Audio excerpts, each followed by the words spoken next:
Oh, there we go. Now the audio's on. Hey. All right, we are live. Woot. 07, everyone. No, Blizzrad, that is not what that stands for. What now? What happened? Naz, will you just give me a mic check real quick? Hello, everyone, and welcome back to the podcast. I hope you have had a nice week. All right, I think if you maintain good distance from the mic, you should be good to go. There we go, and mine should be I think we're about even, about equal, as long as I remember not to mutter. Oh, I'm forgetting I was watching Captain's Table, and so I have to stop watching Captain's Table so I can monitor chat on here via my tablet. There we go. Bingo. Perfect. So there is August. August seems to be the release date. No. No. 320 is not coming early. I'm going to Yeah. So the quarter patch the patch is supposed to come at the start of the quarter, isn't it? No, the quarter patch always comes out at the start of the quarter afterwards because it's never in time to make it in the quarter that it's scheduled for. The Q1 patch is always either, at the earliest, the very end of March, but usually beginning of April. Q2, at the very end of June, beginning of July, and Q3, end of September, beginning of October. CIG hasn't been on time with the patch in that the patch releases in the month that it is named for, on the release view in ages. It's just not a thing. This is the patch we're working on in this quarter, and it releases shortly after the quarter's finished. Is what it amounts to. But yeah, sorry, we were just talking about that offline before we got started. Welcome to the Pathfinders podcast. This is episode 48. I am Tree0311, hanging out here with my partner in crime, this hand to this direction. Nazeris, say hi. Hi, Nazeris. And we are the Pathfinders, and we are charting the way through all the nebulous information surrounding Star Citizen and Squadron 42 and their development. Thank you for joining us this evening. Yeah, I think I think they're aiming for it to be around CitizenCon. There are multiple patches that were the Q3 patch that dropped literally like during CitizenCon, like went live that weekend. And usually a lot of times they have other ones they have aimed for CitizenCon, and it's come out like a week or two after.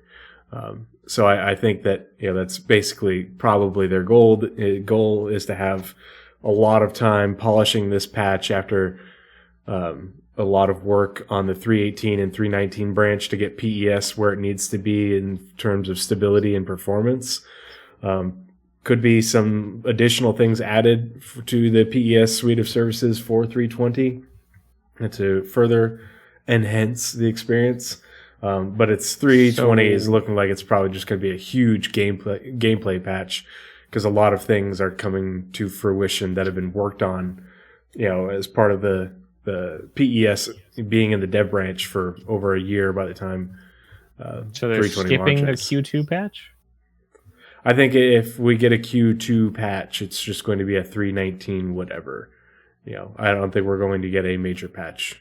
It's just that's why I was saying, like, we got 319, and now we're getting 319.1, and I think we'll probably get a 319.2 with more bug fixes and optimizations and things like that. A further PES polish patch, and everything about PES and all the improvements that have gone on since 318 first dropped is going to get rolled into 320 with a few of the things and all the gameplay to go with it. And that's what we're going to have to chew on until 4.0 makes it to live. If they can make it like super, like the most solid the Star Citizen has ever been in this empty quarter, that puts in a really good spot. And like they need to do that anyway for server meshing.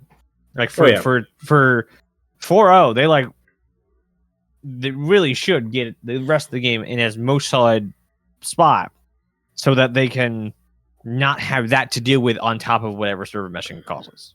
Server meshing and Pyro are all well and good, but having another system added to the game is only good if we have more gameplay to go with it. And the fact that we have all this work going on for cargo and the economy, along with bounty hunting, in the major patch leading, just prior to 4.0, is a big deal for what 4.0 and server meshing will look like. I don't think we're going to get a 321. I think we'll get a 320.1 and probably even a .2.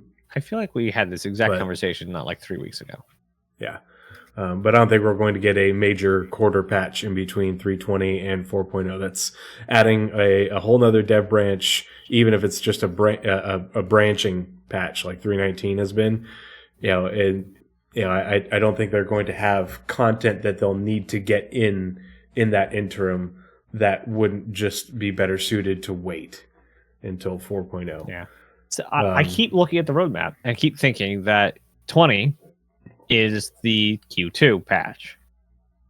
I keep doing that. Like I don't know why. I keep doing that.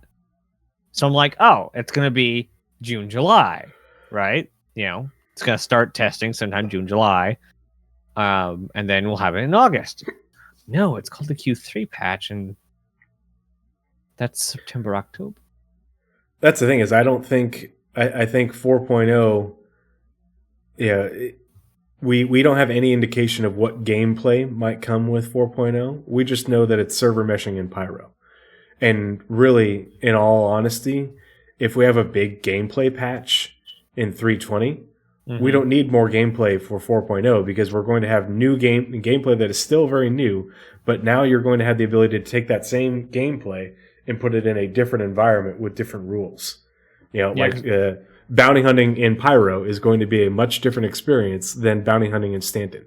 Moving cargo or hauling, doing hauling missions into Pyro is a much different animal than it is in Stanton. And so I don't think we need to, I think we're going to get a lot of I think what we might see, because 4.0 and Pyro has taken so long, is I think we could see the first iteration of underground facilities and missions associated with those, and that would be the gameplay. Whether they're cargo delivery missions, other, like combat missions, other types of contracts associated with those facilities, but not like a new gameplay feature. Because like having vehicle tractor beams, and all the cargo and potentially quantum stuff and bounty hunting, in 320 is because that's what it's looking like to me. Not to mention resource management. Yeah. It could. I think we need more information. Either 4.0 or 320. That's what I'm thinking. Like either they want it done before they start the server meshing gauntlet. Yeah. Or it's gonna be piled into the gauntlet. The other thing that they can add to 4.0 that doesn't impact the performance of server meshing in the slightest, and is really just part of normal, the series of PTU tests, would be the quality of life features from Squadron. Star map, HUD, MFD, your FPS scanning, ping stuff. And that stuff is going to be in a way more mature spot by the time we get there. Yeah. Like it's... If those things aren't in 320, I could see them coming in 4.0, but either or. Have we even seen the star map yet? Nope. I think it's as these summer reports go on. Who is cutting off Jared's hand and why? Yeah. Jared keeps reaching for it, and then another hand comes out off camera and goes slap. Yep. Like we know, like Jake has seen it, and he wants us to see it. Jared, we know he's like trying to get us any bit of information because he has a good track record for that. Like, oh hey, this might get me in trouble, but I'm going to show it to you anyway. Yeah, by the time I show it to you, it's too late, and right. I'll just beg for forgiveness. Something about maybe that they don't have the star map updated enough to like use the PU area. Well, so we're gonna. It'll remind me when we talk about it, but there's a thing in the Squadron monthly report where they talk about one of those big quality of life things. I forget which one it was, and they said it was released to like the wider company or whatever. Mm-hmm. There's a lot of stuff they talked about the wider company today. Yeah, and it's when we see those sorts of things. Okay, so released to the wider company, it means it's into the dev branch, and the PU teams can implement it and get to work on, testing it, in internal QA and make sure the feature works, adding the things that they need to add to it, and 3 to 6 months later, you see it depending on how much of a lift it is to add it and integrate it with the current dev branch. So, sorry, enough tangent, but we were talking before we got started. This episode 48, we are going through the combined Squadron 42 and Star Citizen May monthly reports. As per our usual, when the reports come out, Naz takes both documents because there's a lot of not a lot, there's a good number of things that are shared between both because they share assets and resources, in teams. And so what we do, what Naz does is he brings the two documents together so that way, if we read a thing that's just on the PU side and then a thing just on the squadron side, and then this is a thing that's shared between the two, and we tell you when it's shared between the two. He has it's all color coded. He literally underlines things with crayons for me. It's great. But before we get started, we'll switch over to the other screen and we'll get started going through the monthly reports. Nazeris and our we've been talking about this. We're both really excited. Multiple other content creators have been like, "Holy crap, these monthly reports are thick." Yeah, and I know we've said that before, but this is spots that are shared in this report. Yeah, it's a big deal. But and those are all core. Yeah, I want to see if you notice or remember. I did something, and I think you'd be very proud of me. On the new view screen? I haven't changed anything, but I did something that I usually forget, and I did it without being prompted. Did you remember the title? I did. Yeah, I did it all by myself. I did it like an hour ago before, even that's like, hey, how you get done. Yeah. I even changed the little announcement thing so that it says something different. What did I make it say? I forget.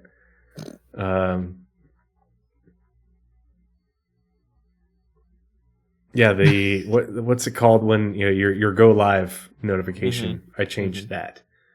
I always find it so weird. Like I'm trying to build a make sense title, but then like now you need to make an announcement. What am I supposed? Just the title, just as an action. Just like I don't know. Yeah. Let's see. Titles are hard. Sorry, just checking a message I just got from my wife. Just making sure it isn't anything that I need to. Okay, cool. All right. So yeah, I need to get the other screen pulled up, make sure it's looking good. All right, and I have the. Let's see.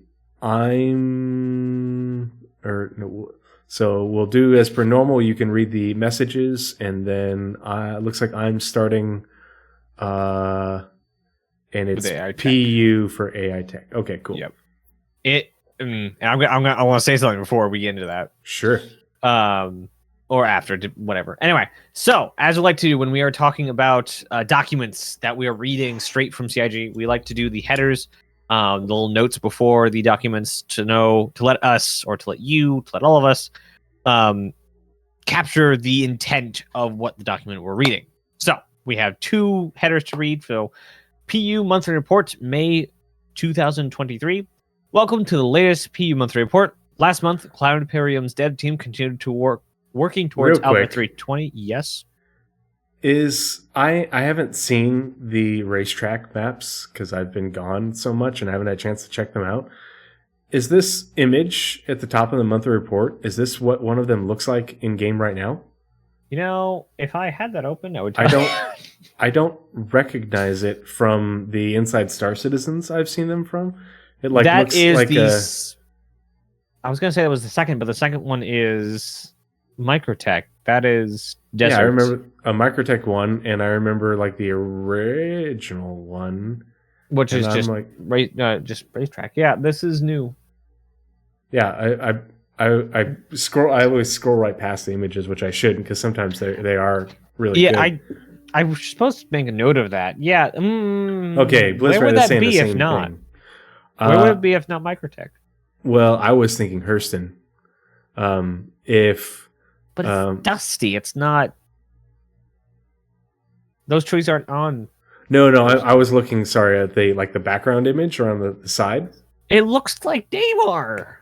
Yeah, it looks kind of like Daymar. It looks kind of like the parts of areas of Hurston that are like the what's it called, the nice African parts, the African the areas Sahara. with the trees and stuff. What are they called? Myarch, or is it Myarch? Myarch. Good to see you, 07. Thanks for joining us. It's a biome in Minecraft. Savannah. Savannah. There we go. Too clean to be Hurston. See, I was just thinking. That was the atmosphere's not the right color. Let's. Where else would they put this to have a map that has rocks and like Savannah-looking trees? Myarch, got it. Maybe. And I was thinking if they're going to do IAE at New Lorville. I don't want to go to Lorville for IAE. Please, no. They just redid it. I'm just saying. I know it makes sense in the get people to go to the new pretty place, but I haven't gone to the new Lorville just organically because I don't like going to Lorville. But that makes so much sense, and I hate it. Okay. Honestly, the biggest thing I look forward to on every IE is Jax McCleary. Yeah. Especially these last 2 years have just been, especially this last year. Jax, bring back my Odyssey, you coward. Really cool. Good job with it. Mm-hmm. All right. We're going on all sorts of tangents. Last month, Cloud Imperium's dev teams continued working towards Alpha 320 and beyond, including making updates to Arena Commander, new vehicles, and more. Read on for everything done across our global studios throughout May.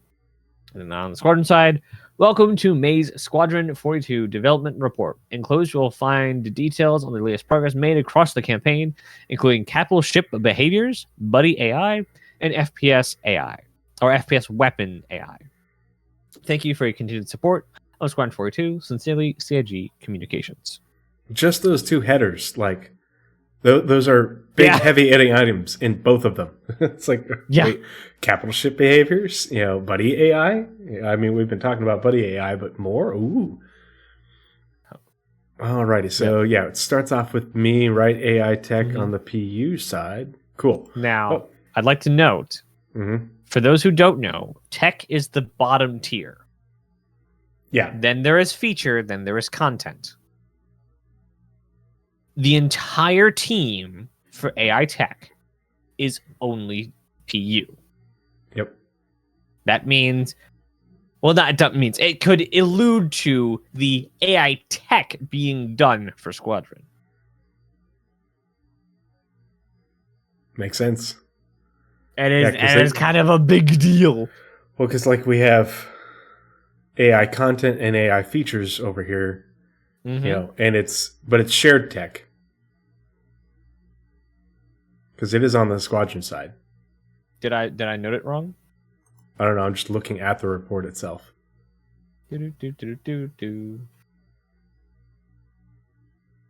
Content, feature, tech. Oh.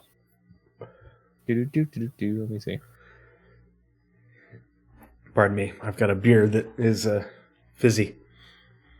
All right. So AI tech for Star Citizen. Do you want me to just... Yep, go ahead. Okay. I'll see what I screwed up in a minute. Technical point. Oh, I apparently also lost a bet. Oh, yeah, you copied both. Loop. Here, why don't you, since it's shared, why don't you start with AI content on Squadron 42? Because we're going to get to AI tech anyway. And it'll so it's backward. Oh, because it's in two spots. Okay, somehow I put it in two spots. That do happen. Oh, that's going to screw up the entire thing. Okie doke. And then on the tool, that's shared. No, but it doesn't say 319. What is?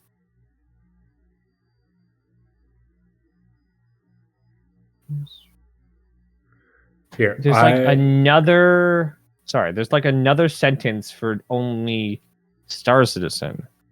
Oh, really? Or it's just. What is different? I wish I could like mirror these over.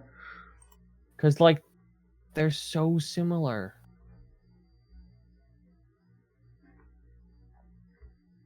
I wish I could make an opaque background. AI tech automatically various support tasks. Automatically various support tasks, yes. Scripted AI. Scripted AI behaviors, yes. More variables, more variables. Assignment input alongside support. Assignment inputs.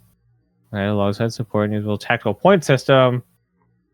There's literally 2 words added to the Star Citizen side. And Alpha 319 is the only thing that's added. All right. So it's both, they're both the same. So ignore my whole thing about this being all Star Citizen. Literally just one stupid word, 2 words are only Star Citizen. All right, there we go. Done. All right, text. Now, I don't know what we're going to do about them being in there twice. While I'm reading this, you can fix the order, maybe? I don't know. All right. Or you can read twice. It doesn't matter. That's fine. Read on. Okay, so AI... Yeah. Whoa. So I'm reading off the monthly report because that way I can see it better. So AI tech, and it's shared between the PU and Squadron 42. Last month, AI tech continued to improve the collision avoidance system to give better results when ground vehicles pass each other or NPCs. And this is, it's shared, but it's this is a tech thing, and these tech things, along with the content and the features, this is the sort of stuff where I don't think it's going to take very long for the PU to integrate these behaviors once we get more server performance, because AI are very taxing on servers. So I don't think we're going to see a lot of new AI behaviors making their way into the PU until we get server meshing, or at least we'll see some behaviors, but we won't see more AI in terms of quantity. So, but it's the fact that they are working on all these things, means that they can be readily implemented into the PU in short order once we have better server tick rates come server meshing. So, so last month, AI tech continued to improve the collision avoidance system to give better results when ground vehicles pass each other or NPCs. So this is ground vehicles driving on a road and driving past each other or driving past pedestrians. So there's a lot of different ways where you could look at this scenario and think of, okay, when might this be used? With roads in the PU, with ground transport, in cities and towns, it's important tech for them to have, and this is the kind of functionality that will make the verse feel alive when we see NPCs driving and operating ground vehicles. They also added support for driving along a predefined route, similar to how NPCs can move along a path. For this case, the designers can specify certain properties for the route, like the maximum permitted speed, which direction it should be driven, and if it should be a loop. Work then began on a dynamic pathfinding regeneration feature to improve how NPCs find and follow alternative routes. For example, if a hazard, tree falling, vehicle stopping, fire hazard, impacts a navigation mesh triangle, the navigation volume will notify all related paths and check if new requests are similar. This is pretty cool to think about too, that a path could be interrupted for an NPC, for their navigation, and whether it's a vehicle wreck blocking a road or, we could potentially see, with the new damage system, we could see destructible foliage and trees, those sorts of things falling down, and changing the environment, and that's going to impact how NPCs behave. So they need to be able to react to it. The first stage of this was implementing an anchor structure to keep track of a location's navigation meshes and triangles, which is then notified when a triangle is changed. Nazeris, I think I hear a little bit of an echo coming through. Sorry. It's right next to my headphones. Gotcha. These navigation anchors are then used to understand when parts of a triangle are modified and to check if new pathfinding is needed.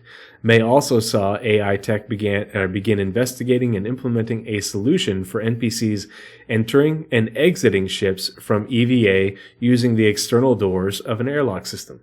I can't wait for the new EVA system, and I'm really hoping that it improves our transitions going from EVA to ship and vice versa. But if NPCs are able to do it, what are you doing, Naz? Sorry. You're making a lot of noise, buddy. Sorry. But if they're working on NPCs' ability to do it,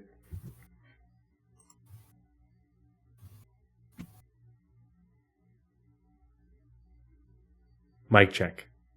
Hello? Hi. Okay, just making sure. Okay. Should be done touching it now. Yeah. Let's see. For this, they set up ship and seat access as a usable to allow NPCs to find their closest entry position, fly to it, and trigger the right interaction. They also had to account for a ship's rotational velocity and allow NPCs to adjust their orientation as they approach. That's pretty cool to think about that, because if a derelict isn't motionless in space, it'll have some spin, some sort of trajectory, whatsoever. The AI tech and will allow the NPCs to be able to account for that in order to do some straight up interstellar nonsense and EVA onto a ship like that or a wreck. So that'll be really cool to see them doing, but also be able to do that with them in the future. On the AI tool side, improvements continued for both the usable coordinator and Apollo subsumption. Apollo is the name of the tool that the AI tech and AI content and all those people use in order to put the AI behaviors into the engine, into the game, into the editor for content and AI features. Think of it kind of like, what was the big tool? I'm brain farting that Montreal did. Mighty Bridge? Mighty Bridge. Think of it as a Mighty Bridge, but for the AI behaviors and AI functionality, to allow them to, basically build those things in the editor rather than having to build it outside and then port it in. For the usable coordinator, optimizations were made to the code in logic flow. They updated the visuals and changed to a new usable data view too. Lots of twos. Who writes these and puts all these twos in there? For Apollo, the team implemented find references functionality with support for subsumption functions.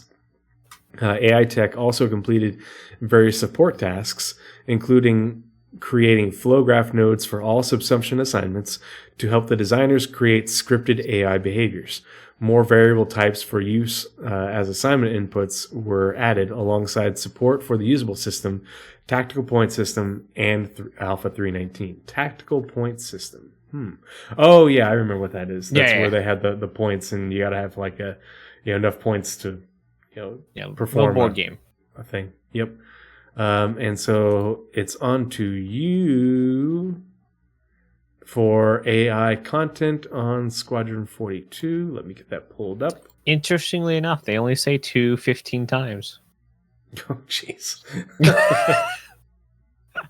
Real quick, North End Trooper says, question, since the roadmap letter didn't come out with the roadmap update, will they hold off from adding anything to the release tabs? What do you mean? They nuked the roadmap. The roadmap's gone. They've canceled the roadmap. Yeah, the roadmap, the progress tracker. Well, the release view is still there, but the progress tracker is still up and working. The roadmap letter. The release view is a handcrafted thing. there was a letter for the last roadmap update that had all the things added to the release view. Yeah, it was mostly just all the Arena Commander stuff. Yeah. But yeah, they made an oops. They broke the roadmap. It will be back on Wednesday. Yeah. The roadmap took a vacation. Jake said that the progress tracker should be starting the Q4 update for upstream teams. We'll see how much of it we get. Wasn't that supposed to start this last one? But because it was supposed to start before that. There was the nuking, and then before that there was he was sick, I think. Oh, and dude, don't get sick. It's been like a month. Bad for your health. Yeah. Oof. Yeah. But I would also not be surprised if we get more things added to the release view with this update. Yep. I also think we're gonna if 20 ends up being the CitizenCon patch. One, people know, the devs know when they're gonna aim for stuff, and they've done it before. They'll hold off and they'll actually plan for it to be the CitizenCon patch, which means they'll specifically not put stuff on the release view to showcase at CitizenCon to then release. So, resources, bunkers, bounty hunting. Heck, even hacking's on the cards at that point. There's a lot. There's a lot that it could, because like if they target something to go for it for CitizenCon, they can get done. They can get almost anything they want done. Well, like the crazy thing that people just seem to be glossing over is that the whole C, and I forget what the other thing was that was in the first, hey, we're starting the release view for 320. Free elevators? Whatever. The release view. Yeah. There was whole C and one other thing was the ship first trespasses, one. I think it was ship trespass, yeah. Retrieves consignment. Those were added to the release view for 320 at the beginning of May. 5 months ahead of when we would when the patch should release, and 2 months. Normally they do it like 3 months before the patch release is when they start because they started adding things because 319 had just released. But normally, like 319 would just release, and the next patch is a quarter away, and now we're adding the things for that patch, over the next month or two while it's in testing. Well, it's not a quarter away; it was 5+ months away at that time, and so we have a long period before it even goes into testing where they are getting things ready, having their no-go meetings, and building the patch. So it's a much longer patch cycle for 320 than we normally have. So, but yes, sorry. Please continue. AI content, Squadron 42. Yes. Which is very exciting for me in this first paragraph. Throughout May, AI content progressed with their remaining.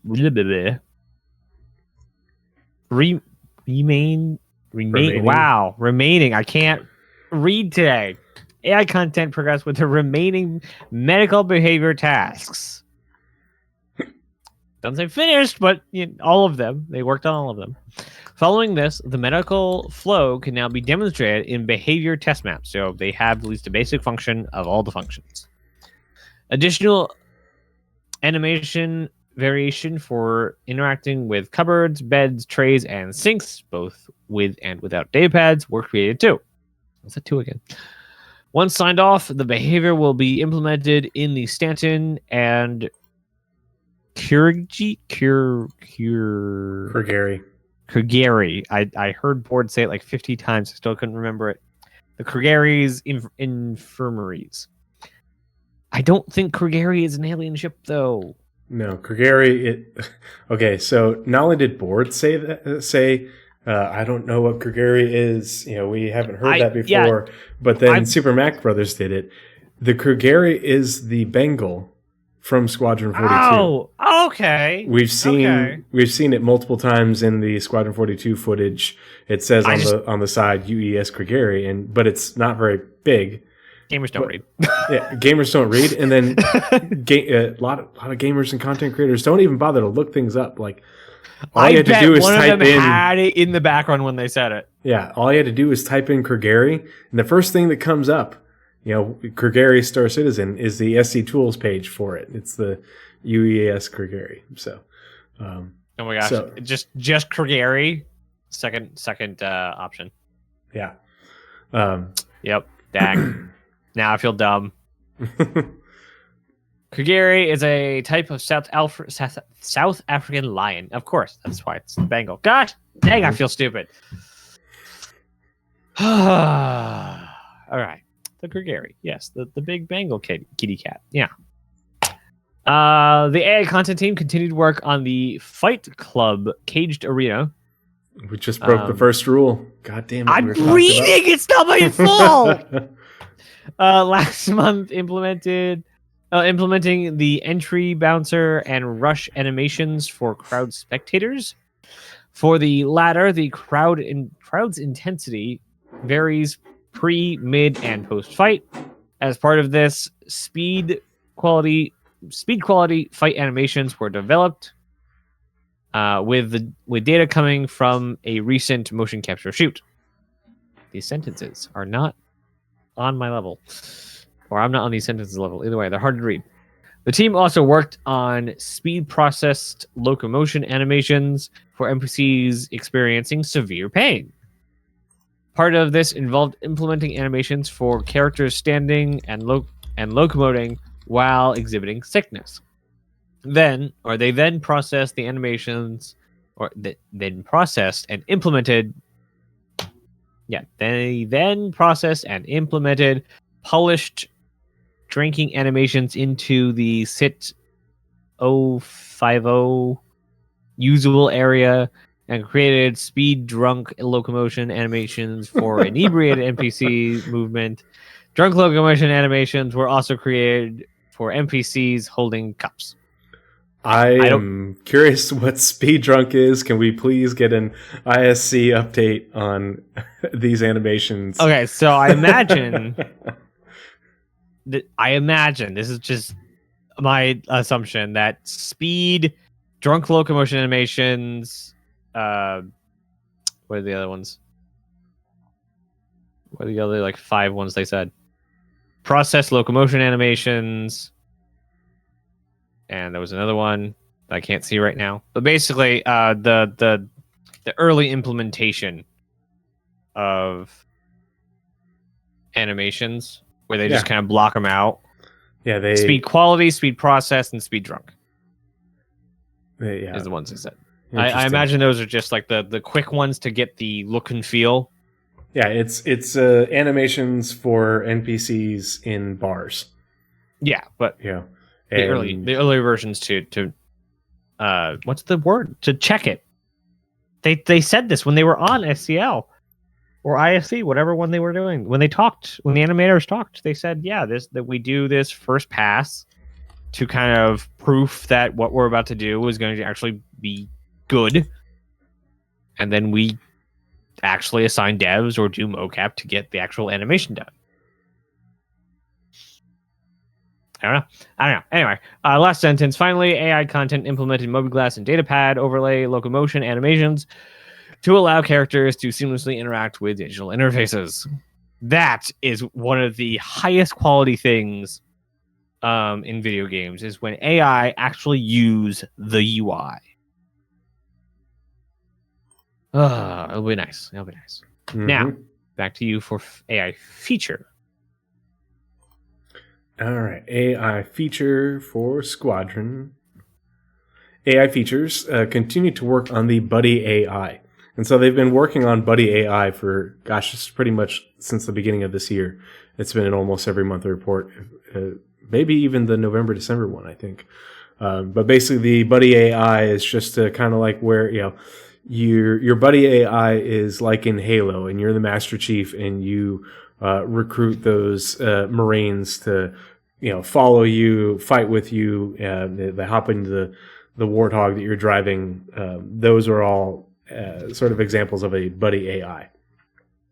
And so they've been working on behaviors for the buddy AI when they're fighting by your side and following you around.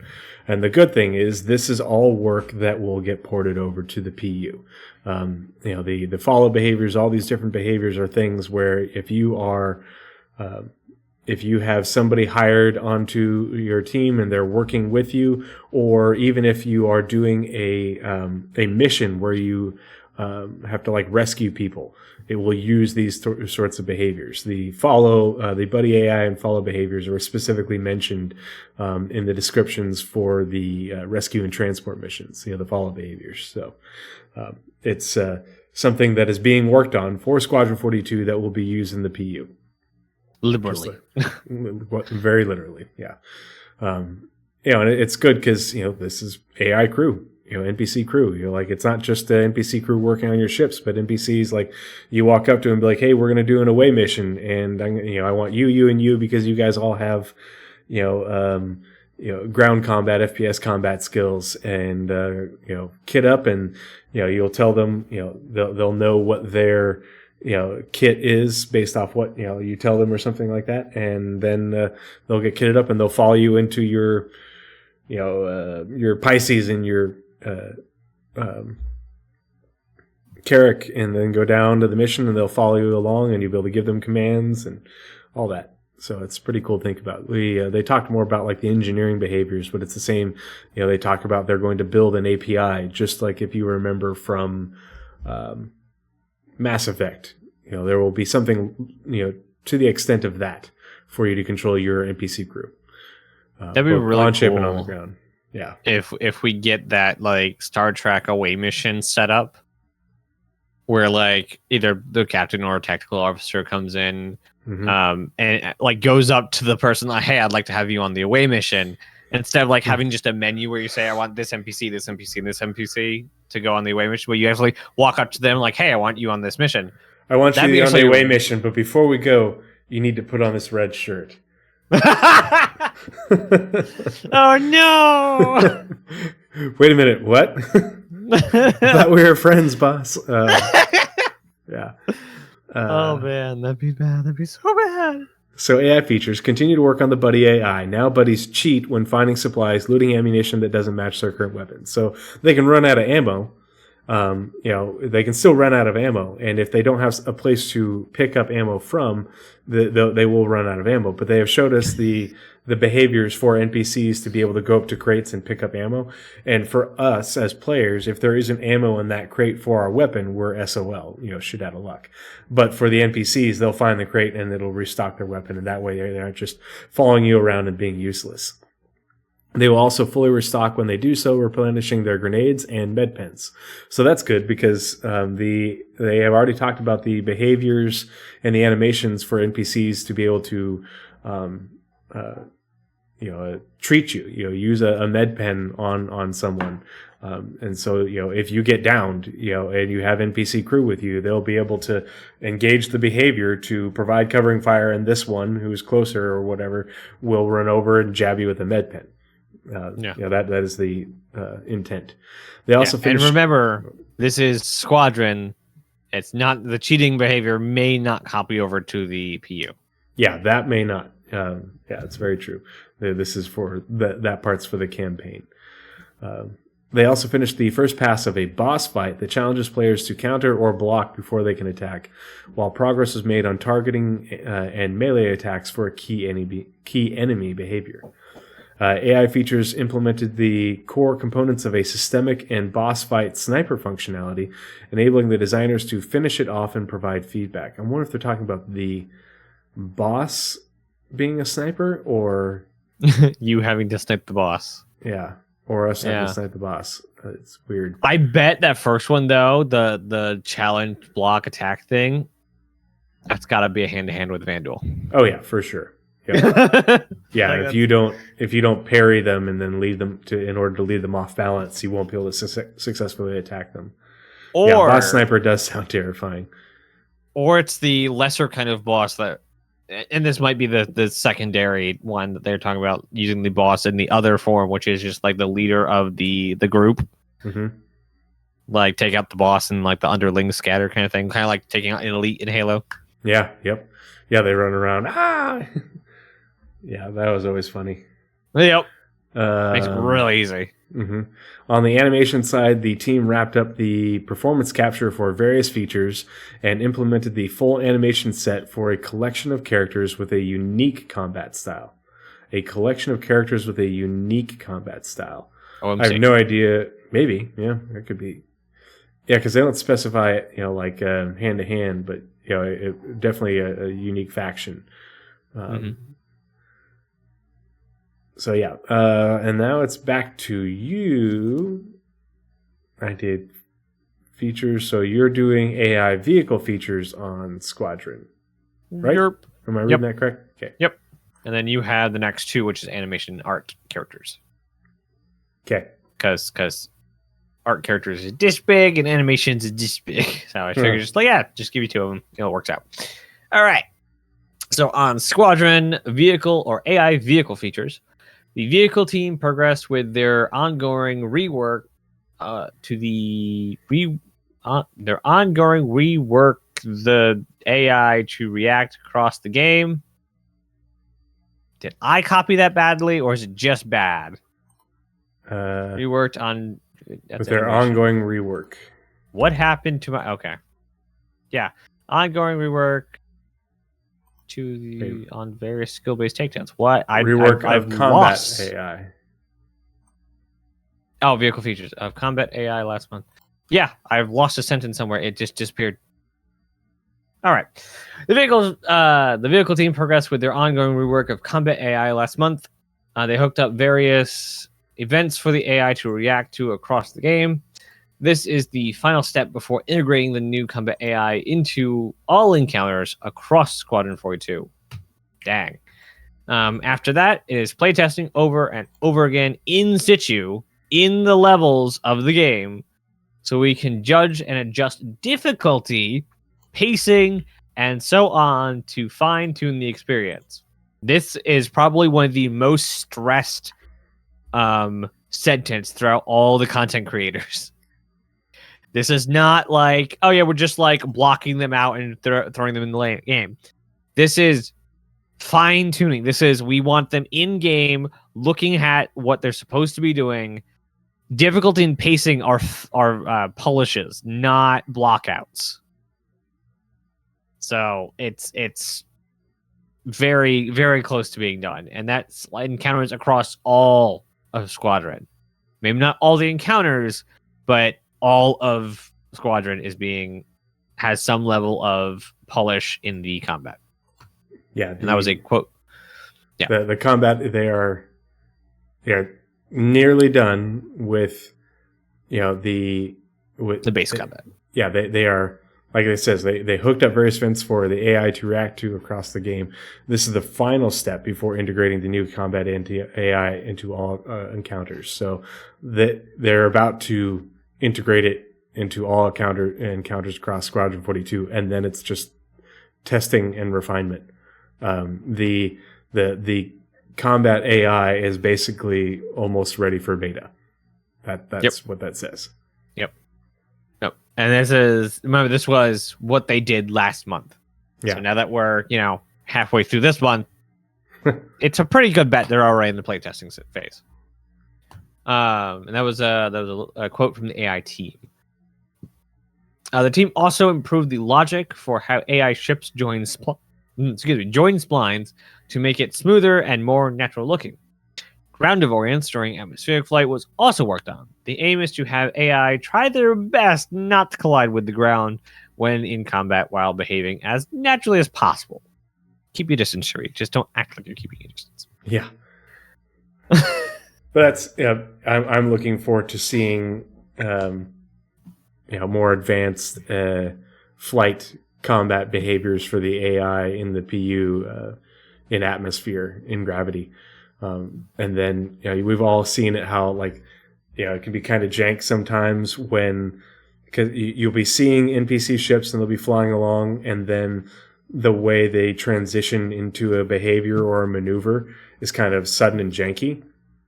well, this is to make it, more smooth, where they're, going straight, and then they, go into a bank turn and a roll or something like that, instead of just a hard, it's a, smooths it out. So again, that's polish work.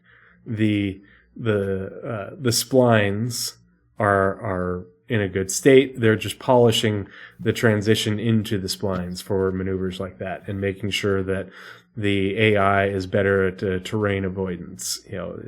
This is all good polishing work stuff. And so now it's on to me for animation on Squadron 42. Okay. And then the character art for the PU. Yep. Animation. And also you have a one sentence on the PU animation. Oh, okay.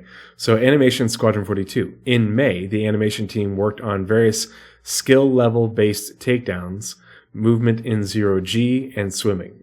So these are takedowns where there are variations in the takedown, how successful it is, how smooth it is, blah, blah, blah, based off of how skilled you are.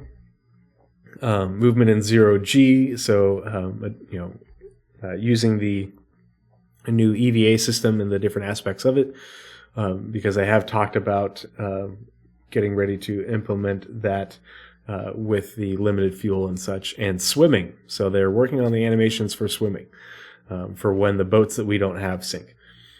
For AI, the team continued creating assets for background actions to give life to various locations. This will continue as levels are playtested. A second enemy class animation style was developed alongside a knife fight and a melee enemy class. The team also continued to create assets for the various behavior lines and wild lines for both combat and non-combat AI. The mocap team spent the majority of the month shooting performances and delivering data for gameplay and cinematics. And then for animation PU, the facial animation team continued to create assets for PU-specific character types, this time relating to missions and gameplay. Character art, Star Citizen. In May, the character art team began working on 2 outfits for the Dusters gang and 1 for the Headhunters. Alongside this, character concept art prepared handoff documents for further Dusters outfits. I'm looking forward to seeing a significant increase in variety in terms of opposing forces in Pyro, with all these new gangs and the variety in their gear. All sorts of fun stuff to loot and then use as dress up for sneaking around places. Axis said, when I did this earlier this week, I noticed a lot of the word final this last. There's a lot of, for Squadron 42, there's a lot of finalization, polishing type verbiage. It's a pretty significant theme in that report.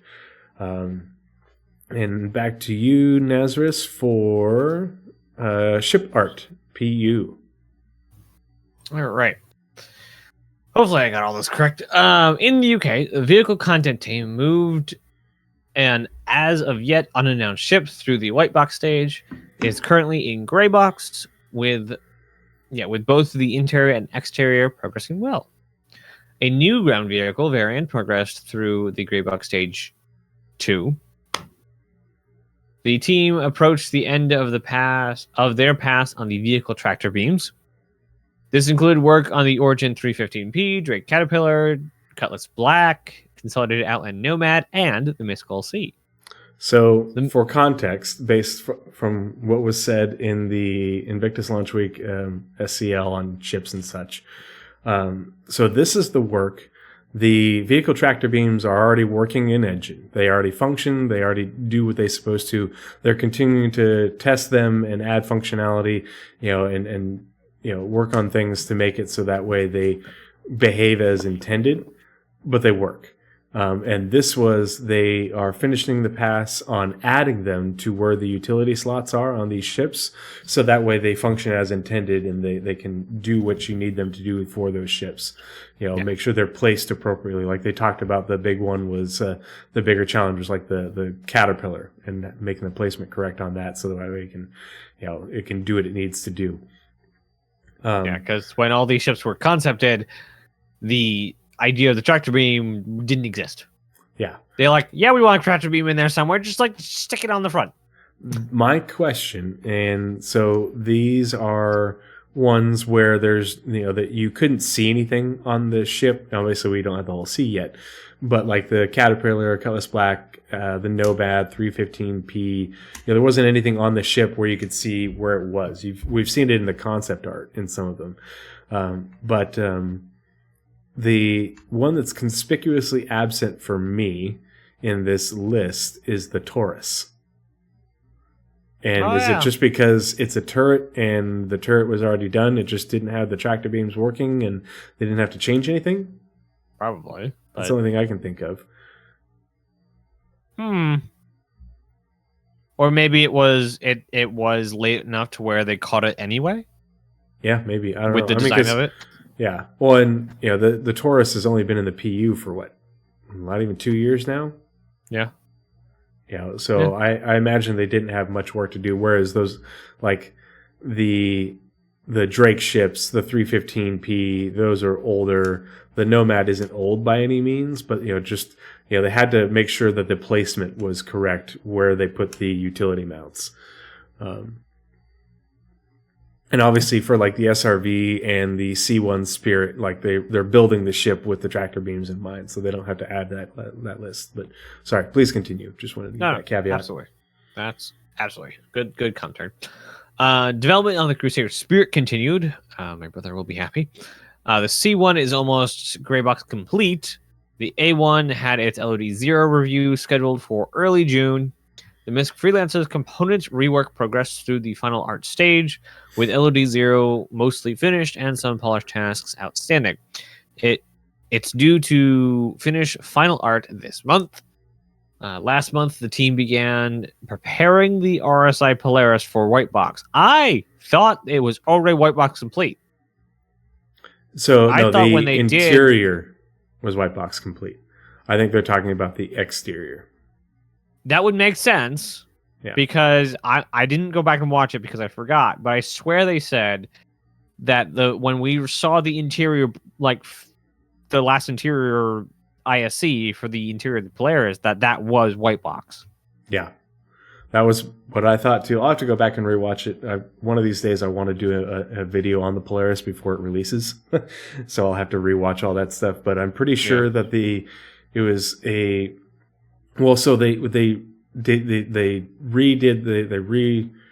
reworked, whatever, reconcepted the interior, and as part of the concept phase, you have white box, and so that's what that was to me. But that was all interior, and so I don't think they, because they had said that they weren't changing a whole lot for the exterior. It wouldn't look differently, but it was going to be bigger, and a few things would have to move a little bit here and there based off the changes to the interior. So I think that's what they're doing, is they're updating the exterior. They'll, as part of the that makes a lot going of into production, they have to update the white box to the exterior to match the new interior white box. But to me, that also, because it shouldn't be a big change. The white box phase shouldn't be very long for the Polaris. I imagine we'll see it going into gray box, this summer. Yeah, makes sense. No, they shelved the E1 the second they released it because it will be the first ship, much like the Vulture, the first ship in with proper NPC transport. So when we get that taxi mission back on the roadmap, that's when we'll see the E1. Yeah, they did work on like the white box and everything for it, and making sure it was basically doing the pre-production. They did the pre-production work for it, and that's it. But they said specifically when that came out, like that is going to be shelved until because like Mr. Mixer or whatever it's called is in there. It's basically the micro Genesis Starliner. So when that game loop starts coming on, that's when we'll get the E1. They said that like straight out of the gate. All right, more vehicles. A quote from the EU vehicle team: "Because this is a sizable capital ship, it's like it's the baby capital ship. Anyway, we have been. It's like 180 meters now. Yeah. It's very small. We have been breaking the vehicle down and planning a resource pack so that the interior can be constructed out of reusable elements. We also spent time reviewing the concept to highlight any areas that would need additional design time due to new gold standard requirements. This is a big statement. Is it? Well, it coincides with what was said during that SCL, where they talked about, and it's a statement that they've reiterated that you and I have quoted the first time they've said it. They've said it about once you've built one Aegis capital ship, and once you've built an Aegis corridor or doorway or anything like that, you've built all of them. Well, okay, so they've built the Javelin and the Idris, and that's how remember when the Hammerhead came out? The Hammerhead's production was due to the fact that they had just gone through and done, basically. See, I just don't like the words. Well, but remember, the Hammerhead released a year. It was not too far after we had the Squadron vertical slice. Mm-hmm. That is not by accident. Yeah, they took that work, and everybody's like, well, it looks different. It's like it's just the soft surface stuff, the way that the structure of the corridors and the doorways between the Hammerhead and the Idris and the Javelin it's all the same. It's just soft surface and color shading and all that stuff, but the actual structure of it is the exact same. And so to make all the corridors that the Hammerhead is made out of, because it's mostly corridors, was a whole lot of copy pasta from the Idris and the Javelin.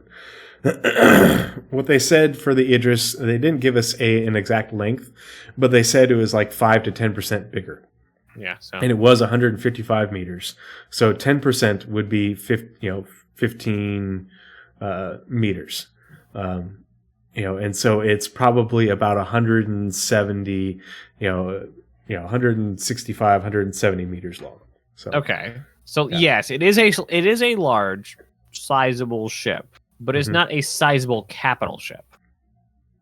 Yeah, as far as capital ships go, it's definitely it's a Corvette. The Corvette is the smallest capital ship. Right. That's it's not a sizable is a sizable ship. A capital ship is not a sizable capital ship. Yeah, if you have to say that statement right. Because this is a sizable capital ship. It's not saying that as far as capital ships go, it's sizable. It's saying it is a sizable ship and it's a capital ship, basically. Yeah, they could take out some words or add some words to break up the two, sizable and capital. Yeah, it's fine. But I'm just picking at it. It's fine. If you missed that SCL, which a lot of people they're like, oh yeah, I still haven't finished watching that. It's like, that was 2.5 weeks ago. You still haven't finished watching it? Something that I get it if you didn't watch this last one. I've watched it twice already, but not as interesting as the all vehicle one. But they also reiterated that what they've said about Aegis, that they're doing for RSI. And that the plan is for the Polaris to go into production, and they're going to be able to use that to basically make a resource pack, so that way they can put the Perseus and Galaxy, they didn't say what order, into production right after that, and it would just be a chain of events.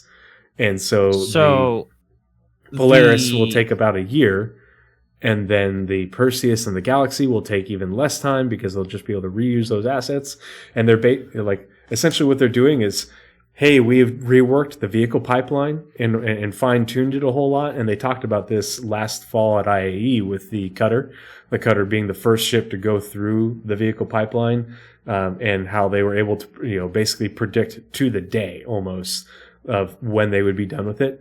And other ships have gone through that pipeline now, and they've refined it a little bit, but basically their predictions of when they get done are highly accurate now. And the pipeline is actually more efficient. Things take less time. It's better use of resources. And so when they say that the Polaris, before the pipeline was updated, it'd take 12 to 18 months, we're probably looking at 12 months, potentially less. And, because of the improvements in the pipeline, well, you have an improvements to the pipeline, and then you have a reusable resource pack for the Perseus and the Galaxy, which means those ships, which aren't even as big, and I know canonically the Bengal is not only by RSI, correct? It's a cooperative between lots of companies. Well, the Bengal is made by it's made at the RSI shipyards, but it's built by, it has a whole bunch of component pieces made by other companies. But that's why. Now, does that carry over to the Pegasus? I made a video. Or is the on this. Pegasus more thoroughbred? We have those 2 ships from the Squadron 42 leak that are. Oh, that's right. I can't talk to you about the Pegasus because you're just a non-believer. Yeah. Never mind. Just saying. It's fine. It's fine. In the U.S., the Tumbril Storm approached the end of its LOD-0 gray box stage. The team applying materials, palms, and decals to the exterior and interior. This is currently in the polishing stage, with the devs tuning the visual balance. They also applied wear to the entire exterior, and prepared to begin customization work with various paints. The vehicle's interior lighting is nearly complete, with an upcoming pass planned for the exterior. Graybox on the Apoa Santoki is mostly complete, with only the dashboard work remaining. Another quote from the US vehicle team this time. We have been gathering a new set of textures to be used for labeling and the dashboard buttons, as well as creating new damage maps to show through the gaps in the armor, which will be unique to Apoa. We will also be creating a new palm sheet, which will also be unique to Apoa. You're talking about that new vehicle pipeline. These are all facets of it. Lots of like buckets of assets. So for those who don't know what a palm is, let me just make sure I'm not about to just lie to you all.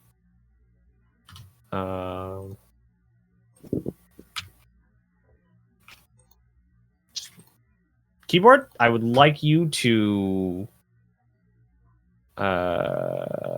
nope.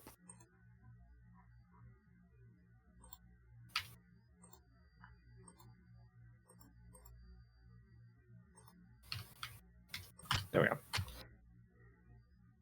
You are horrible search algorithm.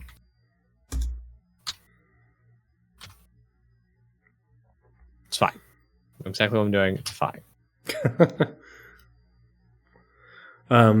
While you're looking that up, one thing that I thought was interesting is conspicuously absent, because they did talk about it during that SCL, is the Montreal vehicle content team is not listed here on ship art.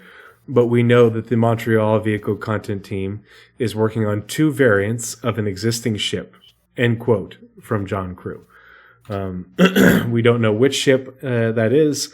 I made a quick short little video regarding what my predictions were. It's up on my YouTube, and how they are aligned with the Tumbril Storm and its issues with its girth. So check that out if you haven't already. I think that the potentially the vehicle or the ship variants could be a heavy vehicle variant and a CSAR variant for the Valkyrie. But at the same time, the sprints aren't very long. So unless they get longer and have more work attached to them, it's probably something smaller and simpler. So we shall see. Google didn't like the S being thrown in there. I was right. So it's the and Smithy. No, there goes his name because he removed his name. Shiny Hobo also pinged me. The heck? Oh, my phone's going off. It's POM, parallax occlusion maps. It's basically textures that interact with the light to make it look like there's more modeled onto the surface than there actually is, but it's just a texture. That's what the palms are. Cool. So most of the bolts and things in most games are all palm. Ah, okay. Yeah, it's not actually 3D or whatever. Yes. Okay. All right, so it's on to me for community. Yes? Yep, your favorite. Yeah. That's a cool sign. Even though it's like, yeah, I just think it's fun. Community for Star Citizen. Scroll up. In May, the community team supported the completion of the Alpha 318 patch cycle and the launch of Alpha 319 Call to Adventure by providing the developers with a wealth of feedback from the community. Oh boy, I can imagine what those meetings were like. This involved working alongside the player experience team to collect, collate, and implement feedback to further improve the overall player experience. They also continued tracking, reporting, and following up on the more common bugs and performance issues the community was facing. In preparation for Alpha 319, the community team released another edition of Patch Watch to highlight new features not on the roadmap, as well as a contest welcoming the community to ArcCore for Invictus Launch Week, and because it's had all the new player experience stuff. This new outfit with the hat is pretty slick. That is chic. May also saw the culmination of months of preparation as the doors of the Bevic Convention Center opened for Invictus Launch Week 2953. To set players up for success and ensure that both newcomers and veterans got the most out of the military-themed event, the team compiled a comprehensive collection of information, including the Invictus Launch Week FAQ, new player guide, welcome hub, welcome back pilot page, and a Spectrum catch-all post. To add to the festivities, the community favorite manufacturer screenshot challenges returned.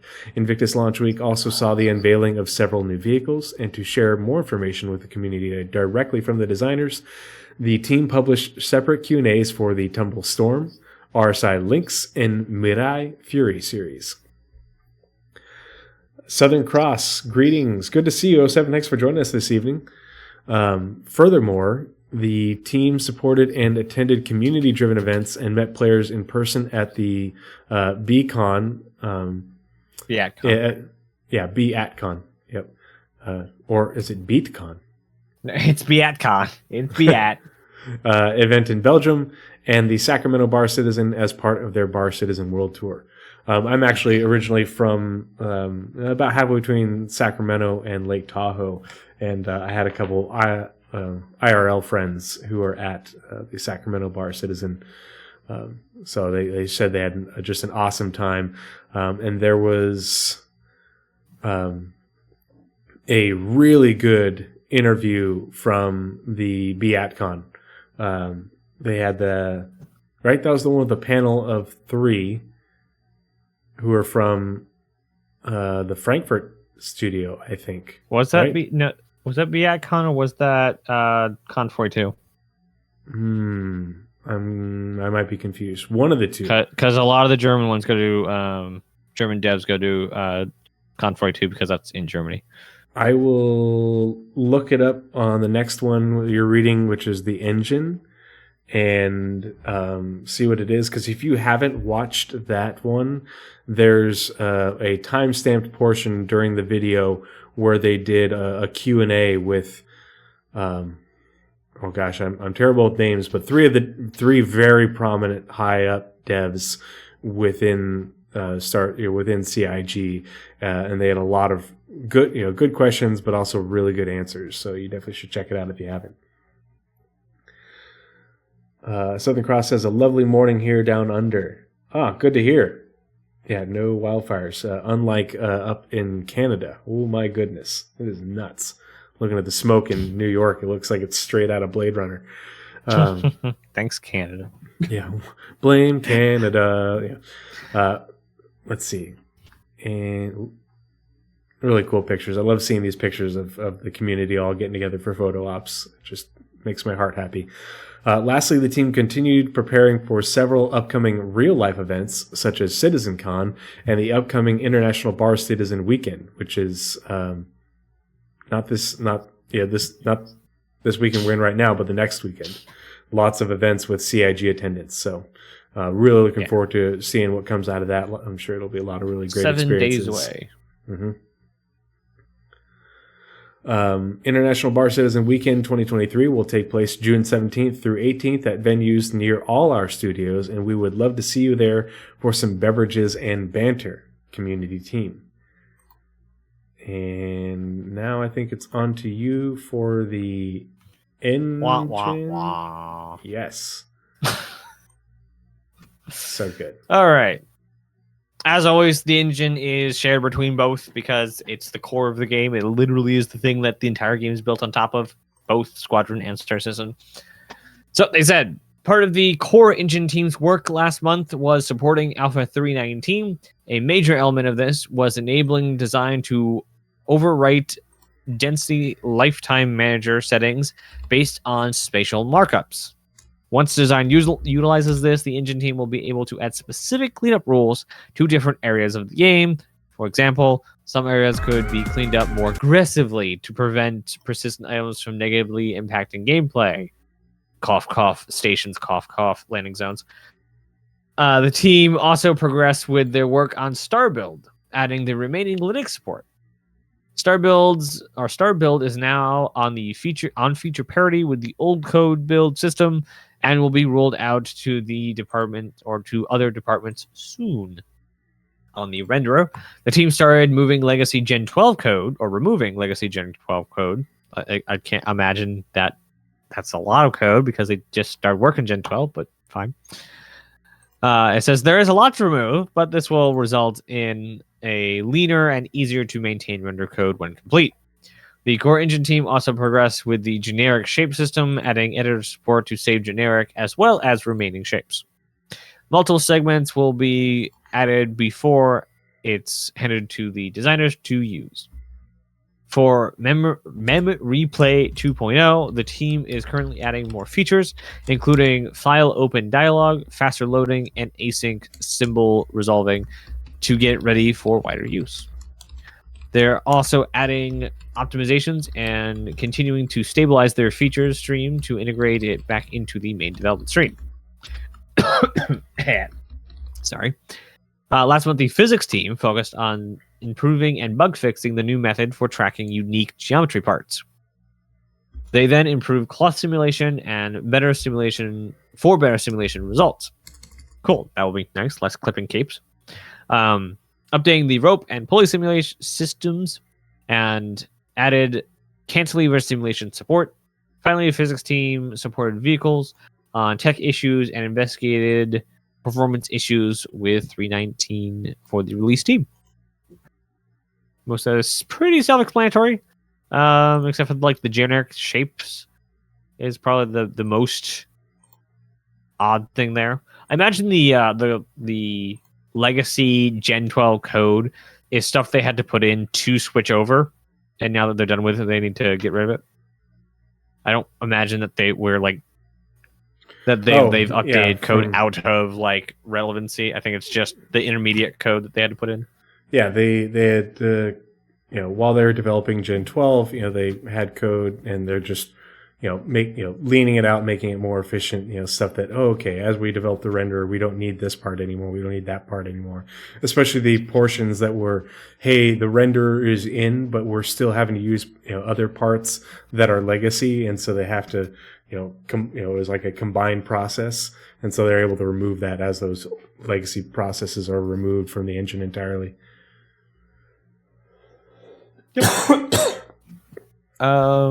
Then we got back on you for PU features Arena Commander. Before we continue, Shiny Hobo just donated $15 to stackup.org. Thank you so much, homie. Really appreciate that. We'll do a little quick aside. If you're not aware, if this is your first time catching the podcast live, or if you're watching later on YouTube and you don't already know, all monetization from my content it goes to stackup.org. I take no money from ads or subs or anything like that. I donate all of it to stackup.org, and when I do get Twitch payouts, and once I get monetized from YouTube, I'll do the same thing. But when I get the payouts, I take the money and then I donate it, but I also round it up to like the nearest 100 with some of my own money in order to make my OCD happy. But it's a team effort, with the community and myself in order to support this cause that I'm really passionate about, which is StackUp.org, who helps veterans and active military members. They connect them with video games and gaming communities like we are doing right now. I am a veteran and an active military member on my active duty right now, and here I am engaging with a video game community, to help with the A, it's something I enjoy doing, but B, it's also a really good distraction from the fact that I'm away from home and away from my family. So thank you so much, Shiny, for the donation. I really appreciate it. But just by being here, you guys are helping the cause. Being here as in watching. Also, I found it was Con 42, like Naz said.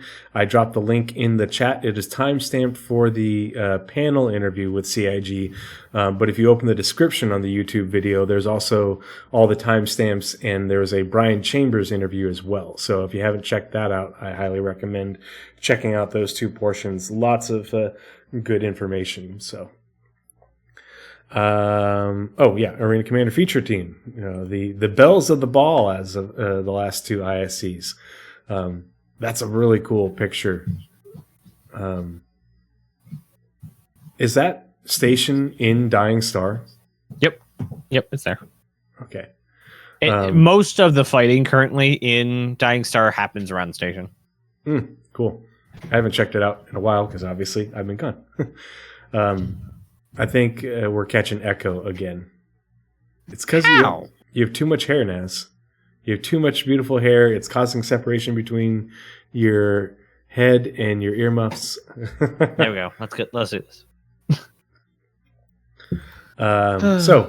Arena Command features. Last month, the engineering team began a full refactor of how the game rule system serializes network variables and communicates with the server, which will make it compatible with server meshing. Work also continued on a full refactor of the spawning module. So a lot of people are like, oh, wait, they're going to be using server meshing in Arena Commander? I don't think that we're going to be having multiple servers managing a game in Arena Commander, whether it's FPS, dogfighting, any of the modules whatsoever. I think it's that server meshing technology is more than just the breaking up of a game instance into multiple servers to process the simulation of such. But it's also there are multiple other services that they need to are within it that the game needs to communicate with.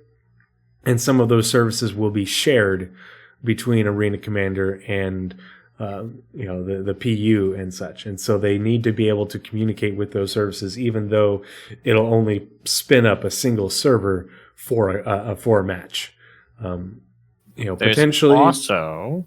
Yeah, potentially with certain like combined arms game modes, it might happen where they subdivide it. And they're doing the prep work beforehand, but I don't think we're going to be seeing that anytime soon. I think this is just prep work to make sure that Arena Commander still works when the rest of the game converts over to server meshing. There's also the may or may not still happen SimPod into Arena Commander, which would require server meshing. Yep. Yeah, because you would be transitioning from one to another. Yeah. So if that's still what they want to do, then that's definitely how they're going to need to do it. Yeah. And work also continued on a full refactor of the spawning module. Initial work was completed on a new game rule difficulty module. This was handed off to the Squadron 42 team for expansion, as it will initially be used to allow them to set varying parameters based on the selected difficulty mode. Interesting. I'd need more elaboration on this to understand what they're talking about. But basically, it's on the front end, it gives you a little hard or easy, medium, hard difficulty. On the back end, it tweaks all health pools, regens, damage, output. Changing it's the system that modes, does that. But it says on a new game rule difficulty module. And so I wonder if there's more to it besides just a standard veteran, that sort of, if there's more sliders, things you can change, because it's talking about game rules. So I don't know, maybe. However, the features team is expecting to pick it up again after Alpha 3.20 for use in Arena Commander's PvE game modes. Okay. A refactor was also done on how loading screens are utilized. The team are currently experimenting with having separate game mode load screens that update to show the map once a response from the server confirms where the client is heading. This will fix a long-standing issue of load screens inaccurately showing the map players are about to enter. Cool. A rework of team balancing and competitive scoring also began last month. This will enable groups of players to stay together more consistently. Awesome. That'll be fun because it's those are the best times is when you can drop in with the people that are from your Discord and you've been playing with, and you want to keep the fire team together. This will enable groups of players to stay together more consistently, balance teams based on leaderboard stats, and enable a new mechanic allowing players to volunteer to switch teams if an imbalance is detected during a match. For competitive scoring, the team are currently experimenting with various adjustments, including awarding higher scores based on the KDA rankings of opponents and awarding lower skills for killing the same player repeatedly. No seal clubbing. And it also prevents you from gaming things for achievements. Killing the same person over and over again in a 1v1. Finally, engineering began experimenting with increasing max server FPS. Decreasing the actor delay buffer and increasing packet rate in an effort to reduce latency and desync in Star Marine. This is huge because not only are the engineering team, the network engineers are working on ways to increase the server FPS beyond what we would have in the PU. So for they're really trying to not just have 30 FPS but potentially higher FPS for Star Marine type matches because they want it to be able to stand up against things like Call of Duty that have high server FPS for those types of gamers. And decreasing the actor delay buffer. So they have the buffers in place in order to make it so that way desync isn't as visibly apparent. And so they're really working to make it so that way FPS combat is smoother, more competitive, more in line with what other games that are similar bring to the table. Should experiment with increasing the minimum server FPS. Well, so on Star Marine servers, you can have really good server FPS, but it caps out at 30. They cap it out. And I've had low pop PU servers that were pop 30, and I've had Star Marine servers that were low pop or that were full pop and had FPS of 30, but they don't. None of this was dynamic in that. Oh, sweet, we've got an server FPS of 30. It's a healthy server. It's doing its job, but you still have all of these other things built into it because it's the same code from the PU, and so they're working on ways to make it work better and test it all out in Star Marine. And eventually, when servers aren't carrying so much of a load with server meshing, they should be able to implement a lot of this sort of stuff, testing that has already gone on into the PU in order to make the PU FPS content work a lot better. In May, Arena Commander's design team began converting the Theaters of War spawn screen. So people got all, up in arms. They're like, oh, Theaters of War. And it's like, finish reading the goddamn sentence, people. Converting the Theaters of War spawn screen to most other game modes. They showed us this in ISC, where you're able to pick where you spawn. If you are picking the turret of a Redeemer, in multi-crew or any of the other game modes, picking different locations where you spawn. You've seen this in the 2019 CitizenCon for Theaters of War. They're just adapting that same spawn screen to the other game modes.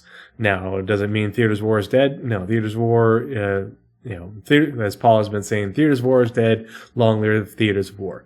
Whether the combined arms mode for Arena Commander is still called Theaters of War or not, we don't know. It doesn't matter what the name is. It's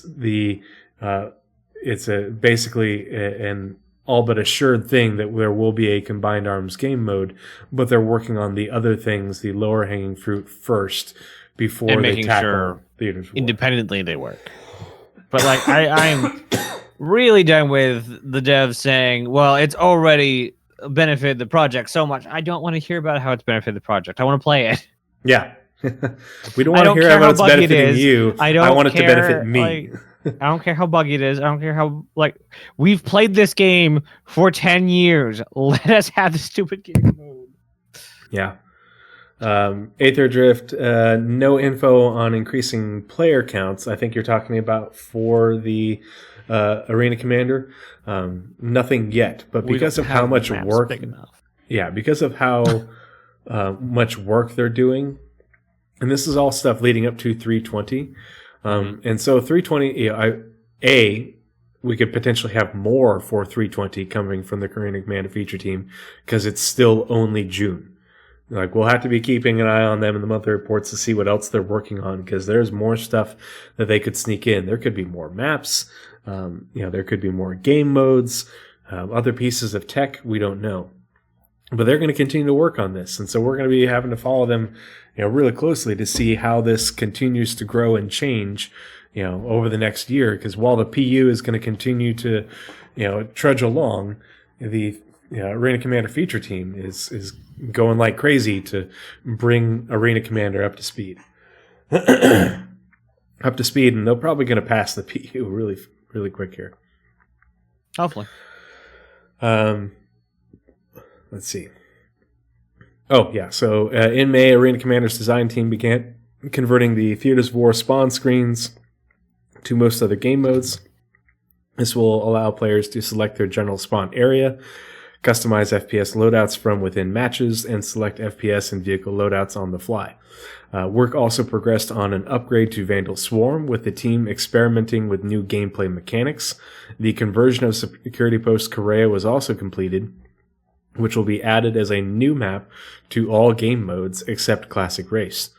The team also polished the track layout for the fourth new addition to the New Horizons Speedway collection, Halloran Circuit, while putting the finishing touches to the first atmospheric arena.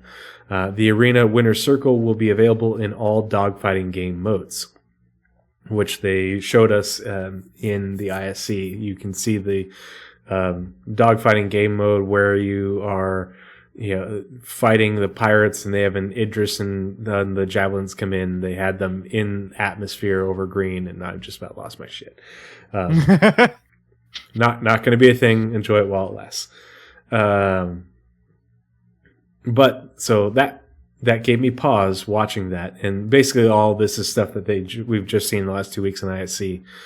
Here, I'll finish it real quick, and then I'll give you that thought. Finally, the design and VFX teams completed a pass of all locations featured in Arena Commander to increase their overall visual quality. Great. So, rant. no, this isn't a rant thing. This is just the future of Arena Commander, and in particular that game mode where I don't remember what they're calling it, but basically where you are in there and a bunch of pirate fleet warps in. I think it was like an Idris 2 hammerheads and like some gladiuses and cutlasses. Do you remember how that breakdown was? The bad guys had 2 Idrises, like 5 hammerheads. I don't think it was that much. And 8 cutlasses, something like that. And then the good guys had 2 javelins. Yeah. And like a bunch of F8s. And I think there are F8s and gladiuses, or maybe F8s and hornets. I don't remember that. There's 2 types of fighters. Anyway.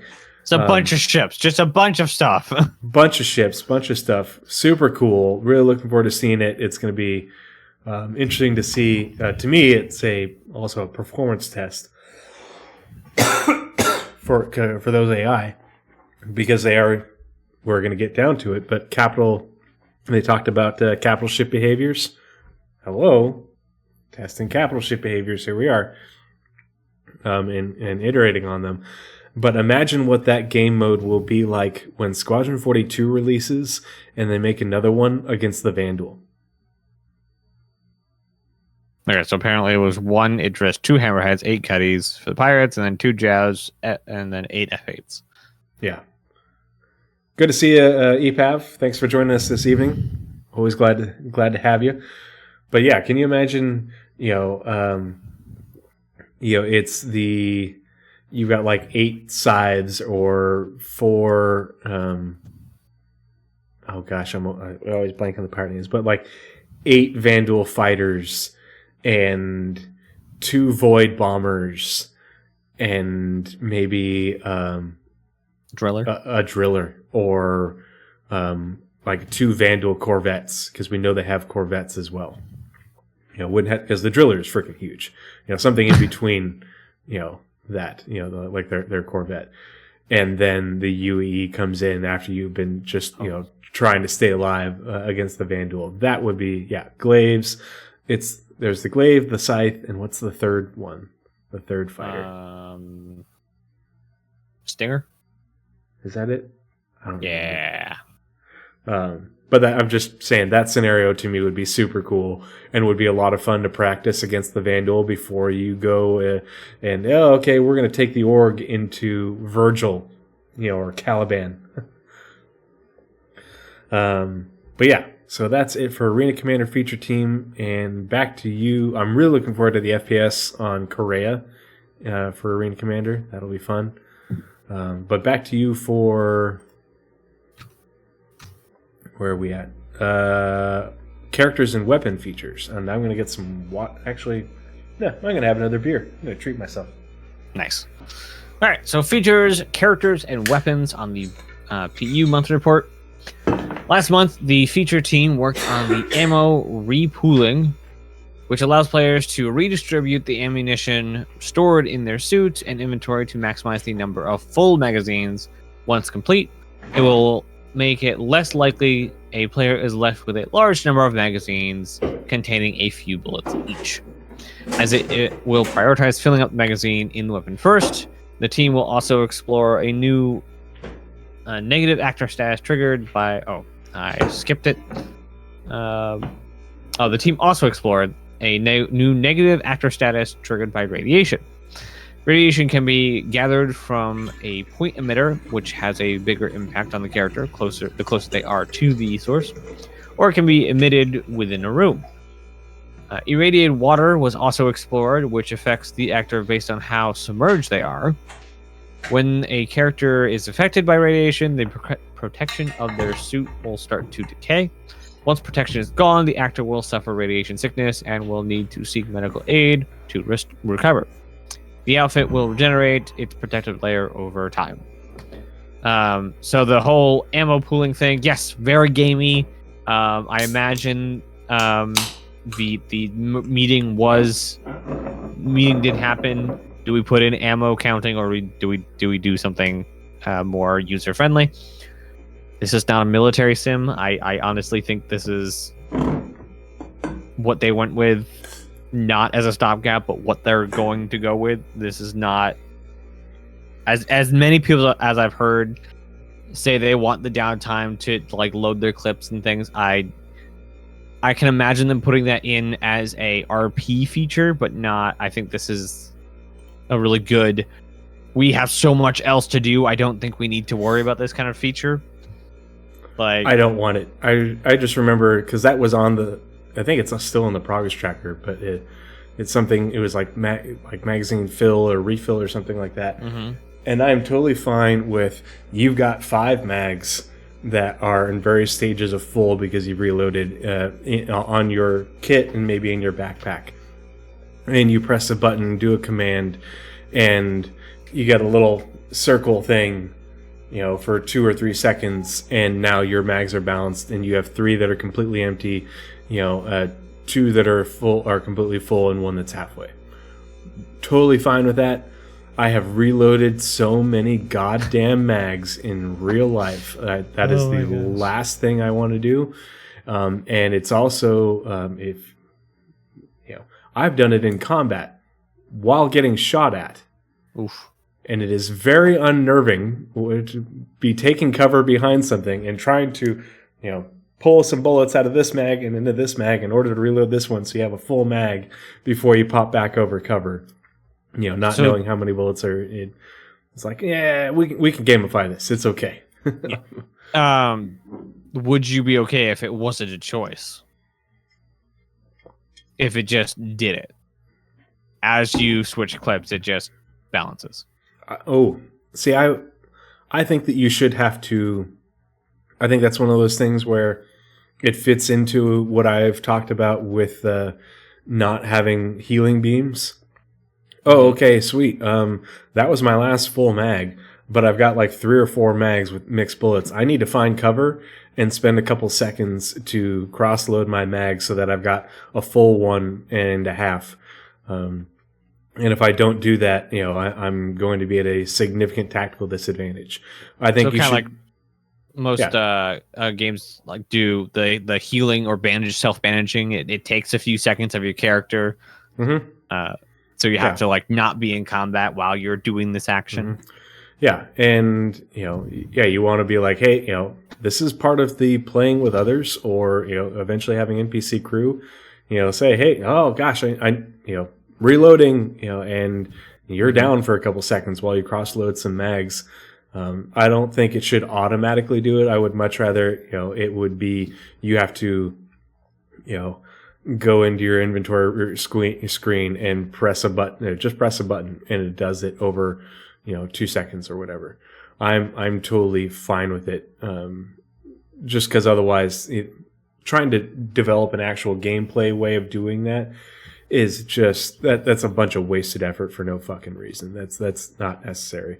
But being able to have to actually manage, make that decision that okay, now's a good time. Okay, we just cleared this room. All right, you hold the door. You're green on ammo. You hold the door. I'm going to cross load, and you just 2 seconds. You're fine. That's enough. 2 or 3 seconds. You're good to go. And the energy cells, they've talked about having a backpack kit where you could plug them back into it, and that will recharge them over time. So, it's going to be interesting to see how they do that. But I think you're going to have to manage your energy, manage your power as well. I thought the interesting part was the fact that they talked about a negative actor status triggered by radiation. I literally talked about this when I did the good and the bad with healing scanner anomaly like a month ago. Talked about radiation and treating radiation and how that needs to be one of the negative actor statuses, and we need to have medication for treating that. Here we are. More importantly, it was tied to engines, wasn't it? Well, it could be tied to engines, but also we know that pyro has radiation. We're still going to have those flares and stuff, which is why I think they're doing this in advance of pyro. But I'm glad that they're doing this. I think that's one of the radiation is a major hazard on a lot of planets and even in space itself. And there should be radiation dangers from our ships. If you're not taking care of your power plant, oh hell yeah, Yeah, it also is like a big feature in a lot of these serials over the years. Yep. If you go fishing in the water on Hurston, I want to catch a three-eyed fish, like from The Simpsons. Hurston Cola? Yeah. Luca Hurston Cola? Mm-hmm. All right, so then it's back to you for Jeff's features gameplay. Gameplay feature. Woo! Montreal's PU team focused on proof-of-concept investigations for the entity removal destruction trash bin feature. Wonder why this is gameplay. Stuff in the bin. Put the stuff in the bin. Yeah. Stop leaving all over the lighting. Stop putting in the trash can. But there's what if you just throw it on a planet? Because I do, yes, this is what PES is for, but I should be able to, in my inventory, instead of having to go over to the goddamn trash can, be able to, either click and drag or, right click the item in my inventory and it gets deleted. And I can either click to delete it or click to drop it. And if I want to drop it on the ground so someone else can pick it up, or I want to leave it for later, you can do that. Or I can just be like, okay, I would have done the right thing, but a trash can isn't convenient, and it's deleted from PES and the replication layer and my inventory, and it's gone. That way we don't have to have a bunch of litter persisting that is just litter, and because you were in a cave. I don't know. I'm okay with it. Depends on what it is, because they said like stuff like bottles and stuff is not going to persist very long. Mm-hmm. Stuff does have lifetimes. Yeah. But again, like litter on a cave, if you're in a highly populated area, it makes sense. And also, if NPCs are, traversing the place as well, then they have the chance to also interact with it. Whether that be just in the background to say, oh, NPCs have traveled here, so they're going to, pick up the can or whatever because they want to, or whatever kind of reason. But I think this is something more about giving inventory management more of a presence. I imagine a lot of people that don't want to deal with inventory will just drop stuff. Specifically in landing zones and in space stations, there will be janitors, so they will pick up after players. But it also gives the players who have or want to do like, okay, I'm going to spend the next hour or so inventory managing. This is all my stuff that needs to go in the trash. So I put that in the trash, and the trash cans actually delete stuff. Like there's a lot of players, like even me, some of the times would like want to go around the landing zone and put stuff in trash cans so it actually gets deleted. If not just to do that for a while, and not like to clean up the server or to whatever, just to have that gameplay. Just because PES allows us to do that. So I don't think it will inhibit people who want to do the opposite, because there's systems around cleaning up the servers from just random stuff. But like in the wilderness, if people drop stuff, the entire point of PES is if you drop a gun, it stays. Whether you meant to just didn't want it in your inventory, it doesn't matter. It stays. It's in the entire point is to have dynamic litter. I don't know. I could see just having an option to delete something and not leave it. If you want to leave it, well, leave then it. If you don't want to leave it, then don't leave it. Then you get into the mentality: if I don't want it, or if I can't have it, no one should have it. Yeah, and but if you, I think the stuff left on the ground is if somebody, if a ship is destroyed, or a person is downed or something like that. You have a lot of stuff there, and some people are just going to right click and drop. Some people are going to right click and destroy, but they're... You can also grief with paid items. Yeah. So that's a big no. Yep. Anyway. I didn't think of that till just now. The feature's test-driven development will be based on these investigation results and proof-of-concept findings, the latter of which was completed last month. The team also supported the Vehicle Died event, which is used by soft death and vehicle destruction, and made quality-of-life bug fixes for Alpha 3.19.1, staging content, and game dev. Supported the Vehicle Died event. I wonder what they're doing as far as supporting that. Plus, an issue with the RSI Constellation series... Copilot seat UI not connecting properly to IFCS was fixed in the content files. This was combined with a code fix aimed at the UI rules to prevent it from only tracking the pilot. These changes also create the potential for other ships to have their Copilot UI updated properly if needed. That's it for gameplay features. On to you. You have a section in... for Squadron. Squadron, right? Yep. Let me flip over to that. Gameplay features Squadron. Last month, the gameplay features team updated the character customizer. This included adding a new sculpting mode that allows players to select and drag an anchor point to the face to change the size and shape of a particular facial zone, such as the nose, ear, and chin. We're going to have a bunch of elves in space, for sure. Further detailing work was done on the firing range, mostly around joining and leaving. Feedback was also actioned on the UI to integrate it better into the environment. A new collectible was created that players will be able to find, pick up, and stow during gameplay. These items will then populate the player's quarters as part of the collectible system. I am looking forward to that as part of Squadron 42, but also how massive that system will be in the PU. I'm a loot goblin. I like collecting things like, oh, that's kind of cool, and unique. I'm going to take it back and put it on this spot on the shelf. And so I'm looking forward to being able to do that. The front end also received a new difficulty option. So they were just talking about this.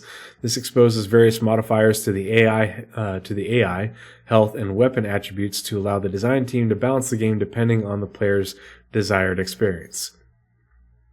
A new feature to allow the designers to create and save damage maps was created too, which enables them to apply pre-damaged areas to ships. So that way, instead of every time a new ship quantums in a scenario, it doesn't always have to be a pristine, brand new spawn version of the ship. It can have damage applied to it already based off the scenario. So that's cool. Shiny Hobo says, I thought they decided against sculpting because it lets you make monsters. Oh, I'm sure that it's very minimal sculpting.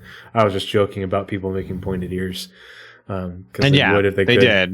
They did definitely say that before, but the system, even if the system I suggested way back when, after we got the current system, is giving you a smart blend. Like, I would like the nose to be larger in this proportion, like a sculpt, but it uses the DNA system to blend through the faces to give you that spotted sculpt. So that way you are still tied to the extremities of all your scanned faces, but you can still do what you want to the face itself instead of having to try and flip through all these versions and blend to find the correct blend spot in each of these heads. It's just, hey, I want to sculpt it, and it just uses the DNA system to translate it. So hopefully, maybe that's what they use, or they just use a straight sculpt that it just is very clamped down. I don't know. That's up to them. I'm very excited that we now have a sculpt feature. And again, this is Squadron, not necessarily coming to Star Citizen. So you also have one more paragraph. Yep. And where'd it go? There we go. Following on the recent star map work, so this is important, the team is now developing the area map. This will render a holographic view of a player's current environment, either from within the star map or as part of the visor, with markers for players, characters, mission objectives, and more. So the gameplay feature team, having worked on the star map and now working on the area map, it means that those features have progressed out of tech and into content, or into the out of tech and content and into features. They are being they're being implemented in the game. That they have progressed that far. So what you have seen, what we saw for the area map was back when it was last year during CitizenCon. That was basically the area map during the tech phase of development. And now it's in the feature phase of development, which is the last phase before it is implemented into the game. So if hopefully we'll see the star map soon, because the star map was is further along than that. And I would just love to just peel it back just so we can see it, without spoilers in Squadron. We just want to see it, let us provide some feedback. Yeah, that Korean gamer, the star map is just so bad and can't get replaced soon enough. And the teasing us with it with because Nazeris and I have been reading about every little detail of it in the monthly reports for like 3 years.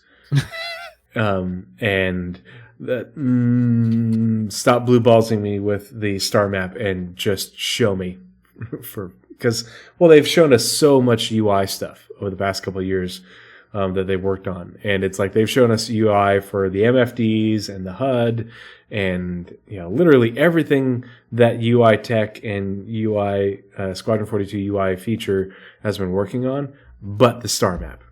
That's the only thing that they haven't. They've even shown us we've seen new aspects of the mobiGlas. In during CitizenCon.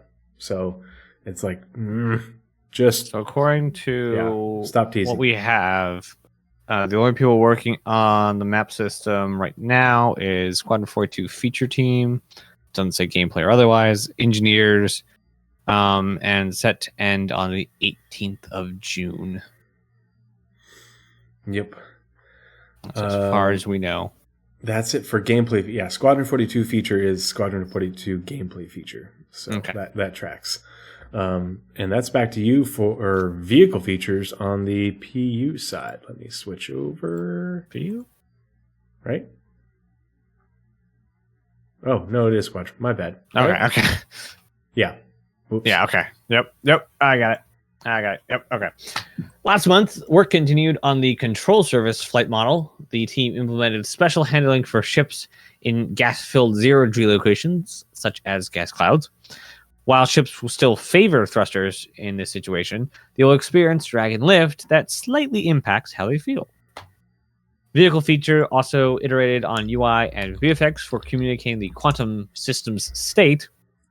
They also began utilizing in-world VFX for this purpose, which allowed them to pare back the UI. The feedback on this has been positive. Has been positive so far. A new feature for spawning waves of AI ships inside carriers was kicked off, similar to an FPS spawn closet. Now AI will spawn on loading deck or loading pads within carriers, take off, and join the fight. This feature can be used to support large battles by naturally spawning ships. Because we know the spawning of ships is a very natural process. When a mommy ship and a daddy ship love each other very much. The Intelligent Flight Control System, or IFCS, received updates last month. For example, the team worked on a bespoke relative throttle that allows players to assign a target velocity when the throttle is untouched. Various quality of life improvements were made to support this, including a tap for setting target speed to 0, a non-linear rate of change for improved precision at lower speeds, and an improved UI for displaying the throttle. Neat. Work on the vehicle UI continued, with the team creating a physical hangar terminal. Creating a physical hangar terminal for modifying a ship loadout before missions. This enabled players to view an inventory of available weapons and items, compare them against each other, and equip them to the ship in the hangar. But I want the cool one they showed at CitizenCon. Oh, with that like the wraparound screen. Yeah, that. I don't want the holotable back. Keep your holotable. Give me the wraparound screen. The holotable might be in one place. The wraparound screen could be in another place. Ooh, that could like a Revel in York gets you the wraparound, but it could be gets you the holotable. Location specific. Or this could be just talking about your loadout and setting it up in the Stanton. Because we know that they have that like room with the view, the viewing window of the hangar. Yeah, and they did show a clip of using it. So yeah. Also, it could be a furniture piece. It could be you buy the table or you buy the wraparound. That'd be amazing. Yeah, the little area pad. The DDR pad you place down. Yeah. Multifunction display. Took you a second. Well, DDR for me is RAM first and then Dance Revolution. I was like, DDR pad. Oh. And now I'm just picturing, like, you know, I'm a giant white dude. I can't dance for crap. But, you know, I really want to immerse myself in Star Citizen. So I'm going to get the DDR pad for my loadout so that way I can slide to the left. And I want these missiles. Slide to the right. And I want these guns. Baked Potato, thanks for following. Part of the crew, part of the ship. Baked Potato, thanks for the follow. Good to see you. Thanks for joining us this evening. He's pulling up a date just a second ago. I see. Yes, Hobo. We shan't forget the absolute legend you are and the absolute amazing tools that you give us. I was indeed using your what do we even call it? Titan of a replacement roadmap as the progress tracker is currently ill. Scheduled work timeline, right? Yes. Shiny. Yeah, you got Don't let me forget before we finish the podcast. We need to talk about the next episode while we're all here. Okay, ominous. Yeah. I'm sorry. Yeah, I should have definitely mentioned that, Hobo. I'm sorry. I did forget. But yeah, I was reading the dates off the. There goes the name again. Scheduled work timeline. It is basically a progress tracker plus, and it is currently the only way to see most of the things that should be on the roadmap because he purposely did not update it for the loss of the almost 400 deliverables that happened. So anyone who wants to still see the roadmap as it was 2 weeks ago, we can use shinytracker.app, and it is the scheduled work timeline. I'll just throw it in chat. That. But I can't blame Newify for that. What? A really poor job burning so hard named this image. Nice. All right, where was I doing? Oh, MFDs, multifunction displays, or MFDs, also received various updates, including a UI patch to make them larger, simpler, and easier to read. Thank you. The MFD system also allows players to cast some screens to their visor, with the team changing the layout and aspect ratio of the screens when that occurs, or when this occurs. This makes better use of screen space and allows certain elements to be more prominent. Furthermore, after the work last month, MFDs were enabled for wider use in the company. So there's another final note there for you guys. So the new MFD system is in polishing now. I guess if we want to use like a roadmap term, it's in polishing. It's released. They're now doing after release support. Yeah. It's in, and we should be the seeing main hopefully, dev branch for the entire company, not just the Squadron 42 side, which is huge. And hopefully we get to some teasers on not just the Aegis style. Yeah. Like where's the MISC style? I really want to see the consolidated Outland style. I think that's going to be a really wild one. Origin, I think, is going to be like, I want Origin to be like white UI, like a lot of white UI with like black accents. But also I want to use that kind of flowing language instead of just like very jagged edges on everything like we have currently. I want to like have a very kind of flow to the UI just like their ships do. I hope they're able to pull that off. All right, so now we're on to gameplay story. Yep. With Tree. So Baked Potato said it was the dance that got them to follow the channel. So the customizing your ship dance. Yeah. So funny story. A little quick side tangent. Like many of you, I'm sure. Besides just the sci-fi Star Citizen, I'm a huge nerd. And so I'm currently like 2 years into a Blade Runner RPG campaign that I play with some friends and colleagues from my industry from across the country. One of the guys is from Colorado. Another is from Indiana. Another from upstate New York. And then we have another from Arizona. And so I'm famous within our campaign, like, for my character, I'm going to do this. And like, a lot of DMs and GMs are really good about, like, if you describe the action, that you're taking really well, and you really RP what you're wanting to do. A lot of times they'll give you like I'm going to let you, do this, and you can roll stealth for advantage, or, strength, or run and jump, whatever you want to call for, roll for advantage, or roll with advantage. And so that's why I like to do these things, in order to get the roll for advantage, especially for things where I'm not, I don't have a lot of character points in.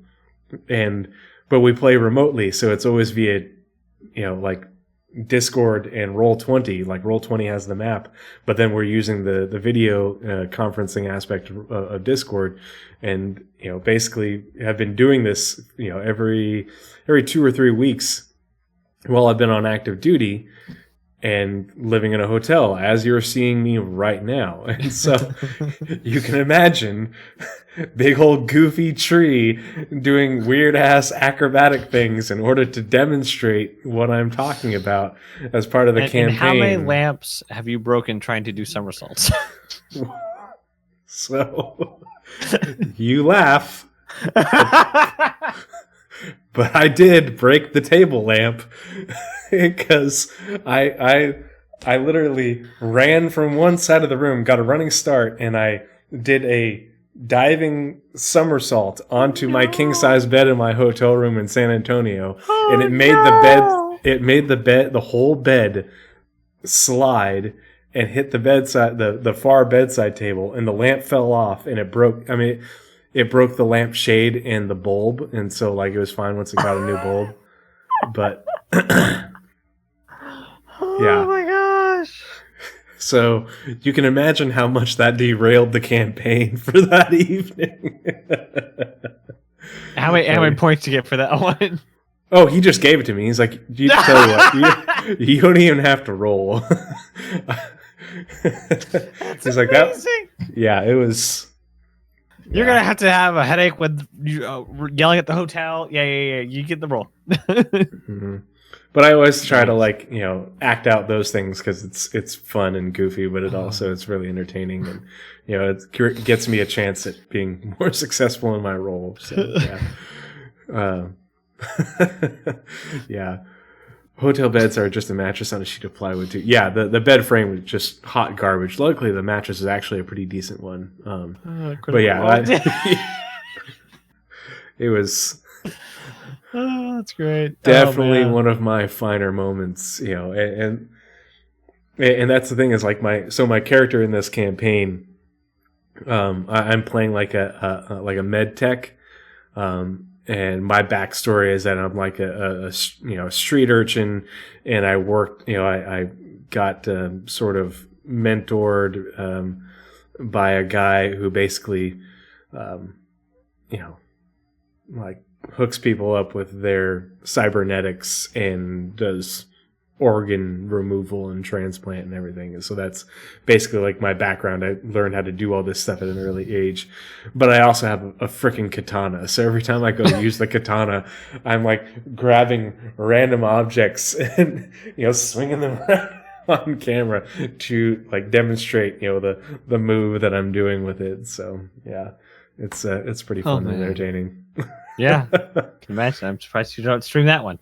Oh boy. Yeah. Anyway, sorry. Back to Star Citizen. Yeah. Actually, Squadron 42 gameplay story. Last month, the gameplay story team worked on various scenes involving the Stanton's quartermaster. That's the guy that you saw in the vertical slice who hands you the pistol and the knife and all that. These updates were requested by design with the goal of getting the scenes to integrate properly with the AI behavior. New motion capture data was used to update some significant scenes in the med bay. Oh, I can't wait to see these. Ensuring characters interact correctly with the latest swiveling chair setup. Behaviors for the medical behaviors in the Stanton and the Krugeri. I just can't wait to see those behaviors, because not only those are behaviors that will make their way into the PU, but I'm really hoping that I can eventually hire, for my Galaxy, medical assistants, people to work in my med bay alongside me. So with all of this squadron stuff being in polishing, and with ships being completed, because all ship teams are firing on Star Citizen ships, we pretty much know that ships for Squadron is done. With so much of the work being of the campaign being called done, polishing, vertical slice, or whatever form, and it sounds like a lot of the work they have to do is finishing touches and polishing. Do you think we're going to see it next year? Oh, I'm going to be more optimistic than most, I think, in that I think we're going to get our announcement for this CitizenCon, but the announcement is going to... So we know that they learned their lesson with the language regarding 318 and PES, where they said and 2016. Yeah, well, they said... They said with 318 PS, our goal is to, our plan is to release it to live before the end of the year. Mm-hmm. Well, that didn't happen. And so that was with the May letter from the chairman of last year. The December letter from the chairman talking about server meshing in 4.0 said, our goal is to have it in players' hands in Q4 of 2023. That's gonna get leaked so fast. Well, but that's for server meshing and pyro. But but that just, in order to achieve that goal, it gives them a very big target for them to hit, because all they have to do is have it in Evocati at any point in Q4 of 2023. They could even go one farther and just have some it available to players that visit the office. If they want in players' hands, they can stretch that a long ways. But they gave themselves a bigger target to hit, so that way, hey, our goal is for CitizenCon 2024. But if it slips slips a bit, then sweet, congratulations, it's a Christmas release, now, and it still hits the target of Q4 2024 if they set that goal. And that's what I think they'll probably do, is they'll have a goal in that they want to release it, at CitizenCon, 2024, and that it might take a couple more months of polish. I do hope that they do not we're bad with dates, so we're not going to date anything, and it'll just be out, and they start announcing stuff a month before they actually release it. That will be a not good way of doing that. Even though that's how they release a lot of Star Citizen stuff, keep it as close to chest as we absolutely know. Star Citizen or Squadron 42 needs that lead up. Bethesda knows this. Bethesda has this down to a science on when to release, when to announce. And it generates hype. Bethesda games, everyone says, I don't know why, but everyone says Bethesda's games are always crap. Yet they get so much hype and so much sales every single time. The games are good. There's just the games also often have a lack of polish, but it's still a good game. It's not game breaking polish. It's just little bugs and things here and there, and graphical issues. But so Elder Scrolls 6 has a unique problem, and that's Microsoft. Yeah. So they may have been forced to announce Elder Scrolls because of the merger. So Starfield, I think, was the last one they were allowed to announce by themselves. Not content. We're talking about marketing. We're talking about marketing, not the content. There is no company that we can reference to talk about the quality of Star Citizen, because all the companies we could, what's the word? compare are indie studios because they have carte blanche with how long they take on a specific thing. But this is a triple A and possibly quad A if the industry ever decides what a quad A game is. And the only place you find that is in a publisher environment. So yeah. But yeah, marketing. I'm talking about marketing. If they don't save enough time for the marketing machine to work for Squadron, it will be very, very bad. Because you don't want to build hype post-launch, because you just lose a lot. I don't know why. I don't know the psychology behind it. I'm not sure. But post-launch, it's, I'll get to that eventually. But if you build it to launch, there's a special thing that happens with humans and a launch date. And I don't know what it is. But there's a special thing. There's an expiration date. You don't want your launch date to go sour because it's too far out. You also don't want to hype yesterday's news. Yeah. Like, there's a reason that every patch now comes out with a trailer. They're not saying, "Oh, the game's great. We released the patch a day ago or something." They're like, "No, we just launched a patch. Here's all the cool new features." There's something about getting there on day one, about a release date. Then they need to spend enough time doing that marketing and revving the hype train as fast as possible, or as high as possible, pre-launch. Yeah. Let's see. So, where was I? I think you just swivel chair. New motion capture data was used to update some significant scenes in the med bay, ensuring characters interact correctly with the latest swiveling chair setup. I'm going to get on the swiveling chair and I'm just going to go whee! It was great to see these scenes updated to use exactly the same setup as the AI, which should make the scenes very robust and future-proof. Future-proof is important because this stuff, these scenes, and a lot of these technologies and everything will get reused in episode 2 and episode 3. There's going to be a lot of recycling, which not a lot of people talk about. Yeah. Everyone talks about Squadron 42. We don't have Squadron 42. We have Squadron 42 episode 1. Mm-hmm. I know it's kind of like a deflator to talk about, hey, they split up into 3 bits and we're not getting the whole thing that they originally thought. But when the first bit is 20 to 40 hours, it's you'll be fine. They needed to. It was infeasible to make. So for a 1,220-hour game all at once. I hope that was correct math. I can't do math in my head, so I hope that was correct. That Korean gamer, I am super excited for the Starfield Direct Showcase tomorrow. If you weren't aware, and I will grab the link, the Astropub, Paul Shelley, and Space Tomato are going to be co-streaming that event. I think it's going to be on Space Tomato's content. I'll grab the link. Yeah, that's what it looked like. The event link that I pulled from his Discord, but I'm going to be watching it tomorrow. It starts at, I think it was 12 my time, and I'm Central right now. But I'll grab the link for you and drop it in chat or Nazeris if you can find it. But somehow I end up going in an hour late to work tomorrow, which means, assuming it's an hour long, I get it perfectly. Nice.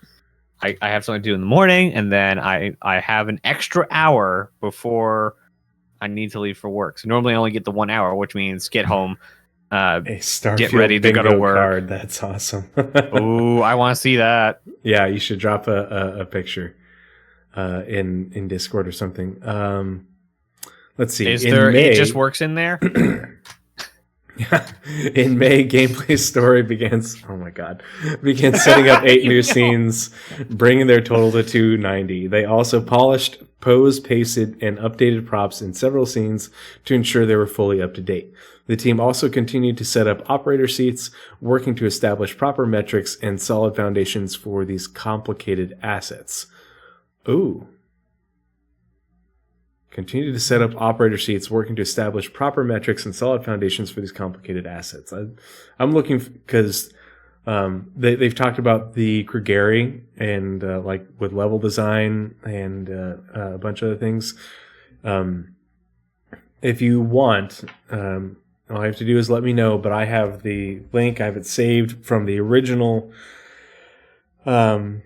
stream that SC Leaks did of the interior tour of the Bengal. Now, it was mostly a mix of white box and gray box, but they did tour the bridges, just fly through them. There are so many of those operator seats on the bridge of the bridges of the Bengal. It's insane. And so I'm looking forward to seeing NPCs using these operator seats on especially on capital ships, and being able to function. Yes, I do have my own Discord. The link is in the about part. If you're watching right now on Twitch, if you go to the about page or whatever it is, on my Twitch homepage, there should be a link in there for my Discord. But yeah, I heartily encourage you joining the Discord.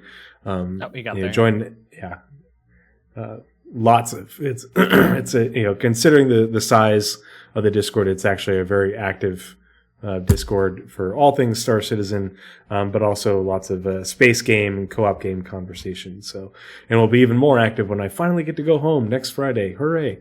Anyway. Automated testing of the entities achieved a 100% pass rate, so they can move on to reviewing, improving, and approving the required animations. Very cool. Looking forward to seeing NPCs using these. It's going to make it feel very real that they're actually, controlling these massive ships and all the myriad things that they do and have going on. Back to you, Nazeris, for mission features, and that's PU. Let me get that pulled up. Yeah, right there.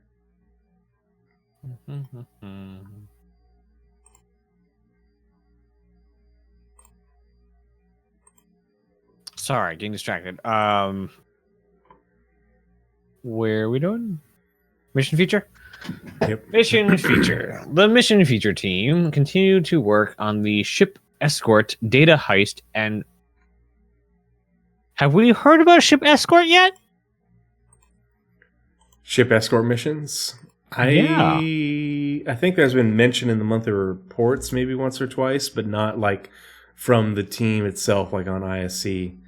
And we don't have the card for it. We had the card for consignment and data heist. Yeah, that's why I keep saying that, like, there's going to be more added to 320, because these other things that they, like this team, Arena Commander Feature, are working on, there's going to be more stuff added. It's going to be a big patch. That link I just dropped is the link to the event with Space Tomato and the Astropub watching Starfield Direct. So I'll be hanging out with them in chat. I'm sure it's going to be a very lively group of people. I will also be there. Yep, Naz is going to be there. It'll be fun. We'll Yep.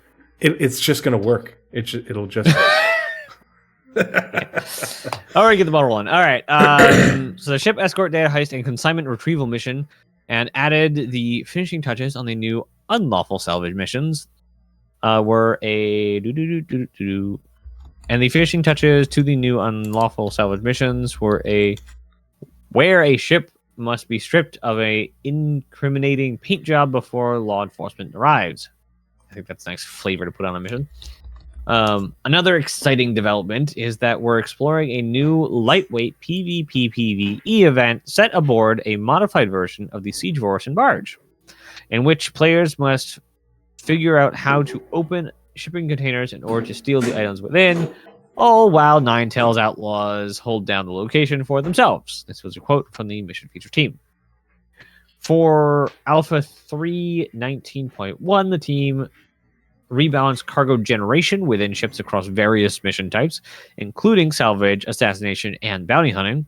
This involved removing unsellable commodities and ensuring the profit fits the risk involved.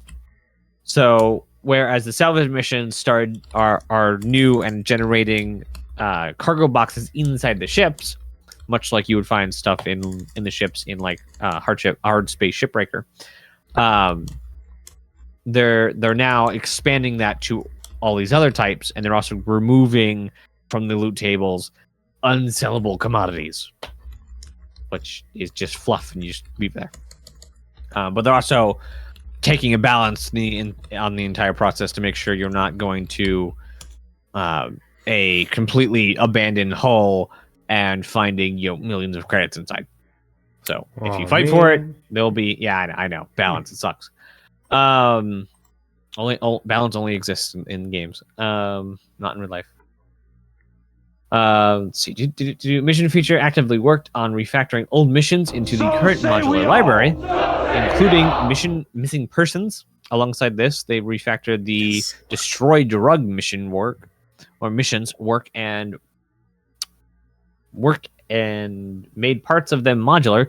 For example, the previous versions spawned hundreds of individual boxes, but with the help of new code, they can now simply spawn pellets that come with drug box loadouts. Nice. Alongside significant improvements in performance and reliability, this method allows the team to control the number of pallets spawned for different mission difficulties. Mission features ongoing work on Bounty Hunter V2 progressed well too. Yes. Sentences. The designers are currently working with systemic services and tools to develop the systems required to have virtual NPC bounties traveling around the system.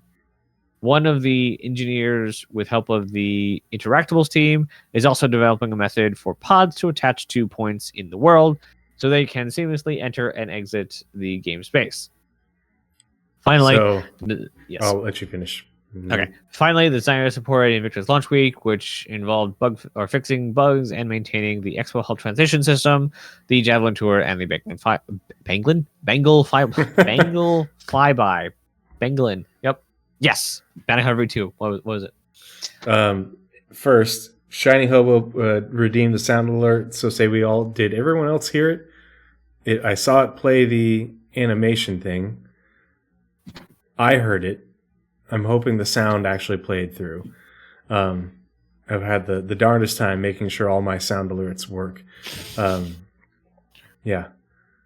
You know one thing that didn't work in the Javelin? None of the tour guides were there. Oh, interesting. Really?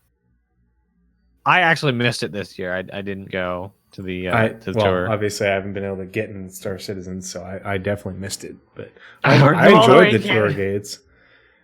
Okay, good. The sound alert played. I want to walk and talk. I don't mind it being guide. intrusive. That's why those are there. I just, I want to walk and talk tour guide. I really do. Yeah. So, mission features working on Bounty Hunter V2. I love archaeology. I love the smell of archaeology in the evening. So I have that one. I clipped that and recorded it specifically so that way when I finally get home and we start doing relic hunts again with Lore, which is Paul Shelley's organization, the Astropubs organization. That way we can play that, when we're doing relic hunts. But this is huge. So not only do we have a bunch of mentions from systemic services and tools working on the quantum simulation and the Odin tool. Squad. We're life takers, blood breakers. We shoot them full of holes and fill them full of lead. That's another one that's going to be perfect for those get-togethers. I swear by that pretty floor bonnet, I will end you. Okay.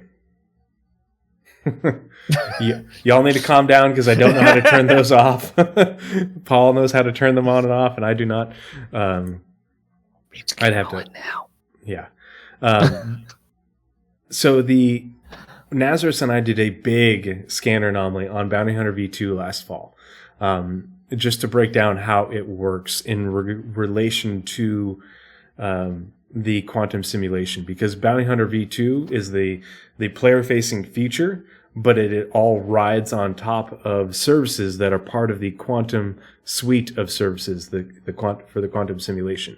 People think that quantum is just the economy, and it's not just the economy. It's all the NPCs running around and doing things, both within the economy, but also, tracking NPCs and their behaviors, and their actions, in order to feed that information to things like bounty hunting. And dynamic population is another one that rides on top of quantum, which is the makeup of the NPCs you see in a specific area. Yeah. So, like, if you go to an outpost and quantum says Ninetales own that outpost, you'll see Ninetales. Mm-hmm. Kind of like that is a very simple thing, but like if you go to ArcCorp, it says there are this many blue collar workers, this many chefs walking around, whatever the composition may be. Quantum is the tool that tells that composition what it is, or tells the population what it is. Yeah. It's not just the economy.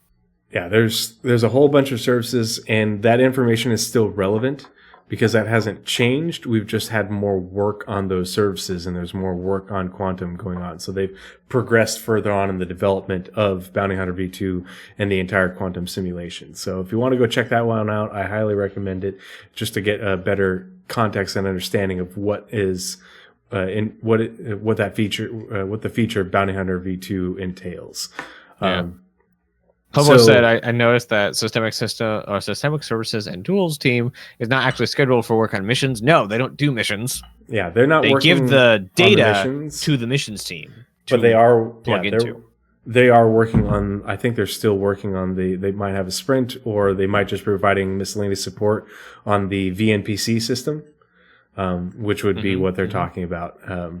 So that's like the system, not necessarily a mission. And like they give the hookups to the mission team to do their work. Exactly. Like they definitely support the team. They don't work on them directly.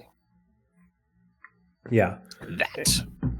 And so this is why I think that Bounty Hunter V2 could come with 320 because of it's been how much it's been mentioned just in the first half of this year. Yeah, that is like a direct reference, and that's pretty rare. And there's been a bunch of teams working on it working on different aspects of it. So there's a lot of work going on. Also saying one of the engineers with help from the Interactables team is developing a method for pods to attach to points in the world so they can seamlessly enter and exit the game space. This is them making it so that way the prisoner transport pods, you push them into the jail thing that they showed off in ISC like a couple months ago, or you also could be able to pull the prisoner transport pods out and transport them somewhere else. Like I wouldn't be surprised if we get missions to transport prisoner transport pods from the security offices in Lorville or Microtech, and then move them to Klesher. That could be a thing. But that's what they're talking about with that work. And so they are getting a lot of these things ready for Bounty Hunter V2. So I'm very excited about it. Having Bounty Hunter V2 in could mean an awful lot for that gameplay coming in to help curtail piracy and really balance out the game between pirates, lawful like industrial players who are prey, and then making bounty hunting much more engaging, fun, and profitable to encourage more people to do it, and provide more risk for pirates, especially given how much cargo has already expanded and will continue to expand, which benefits piracy gameplay. So now it's graphics, VFX, programming, and plant tech. With you, all but the last two sentences are shared. Okay, so I'll read. Let's see, last two sentences. Okay, that's squadron part. I'll flip over for that. So graphics, VFX, programming, and planet tech. It's interesting how they lump these in together. The graphics feature team spent the month working on performance improvements and new features, including screen space shadows, improvements to quantum jump tunnels, and render to texture zone culling.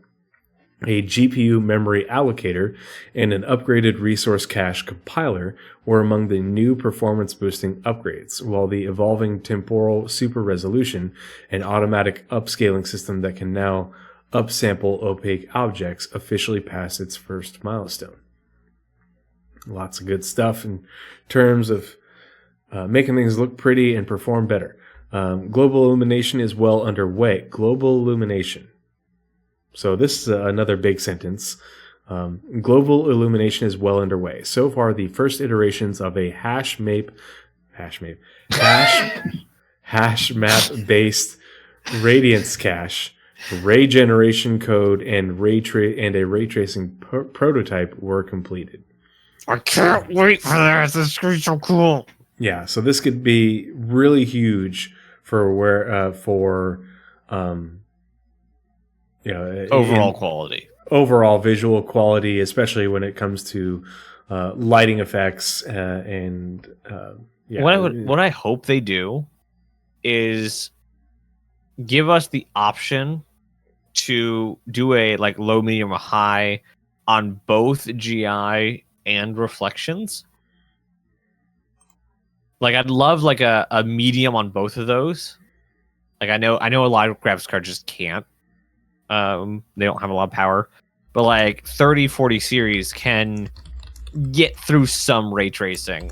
So I'd love to like have a medium setting for both of those so I get okay, like pretty good okay GI, because GI compared to the lighting we have in game now is just night and day.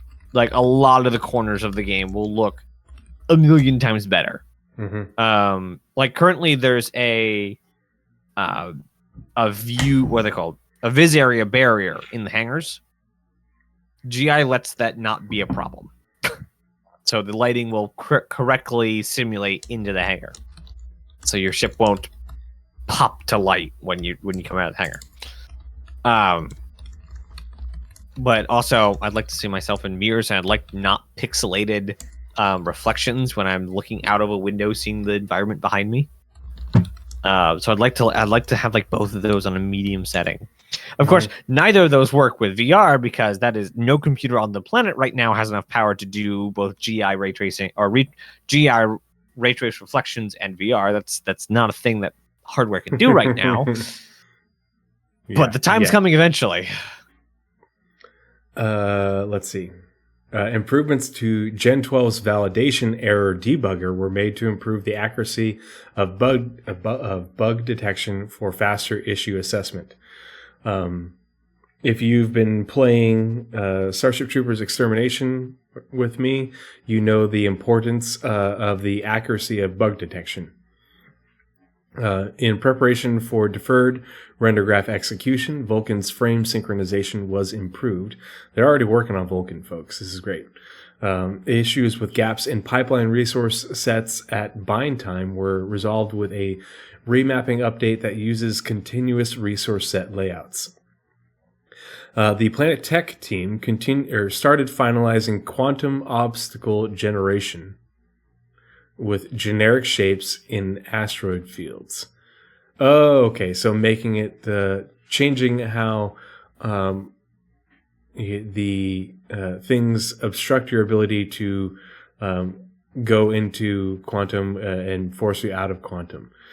So, like if you're in an asteroid field, it'll change the way quantum works, and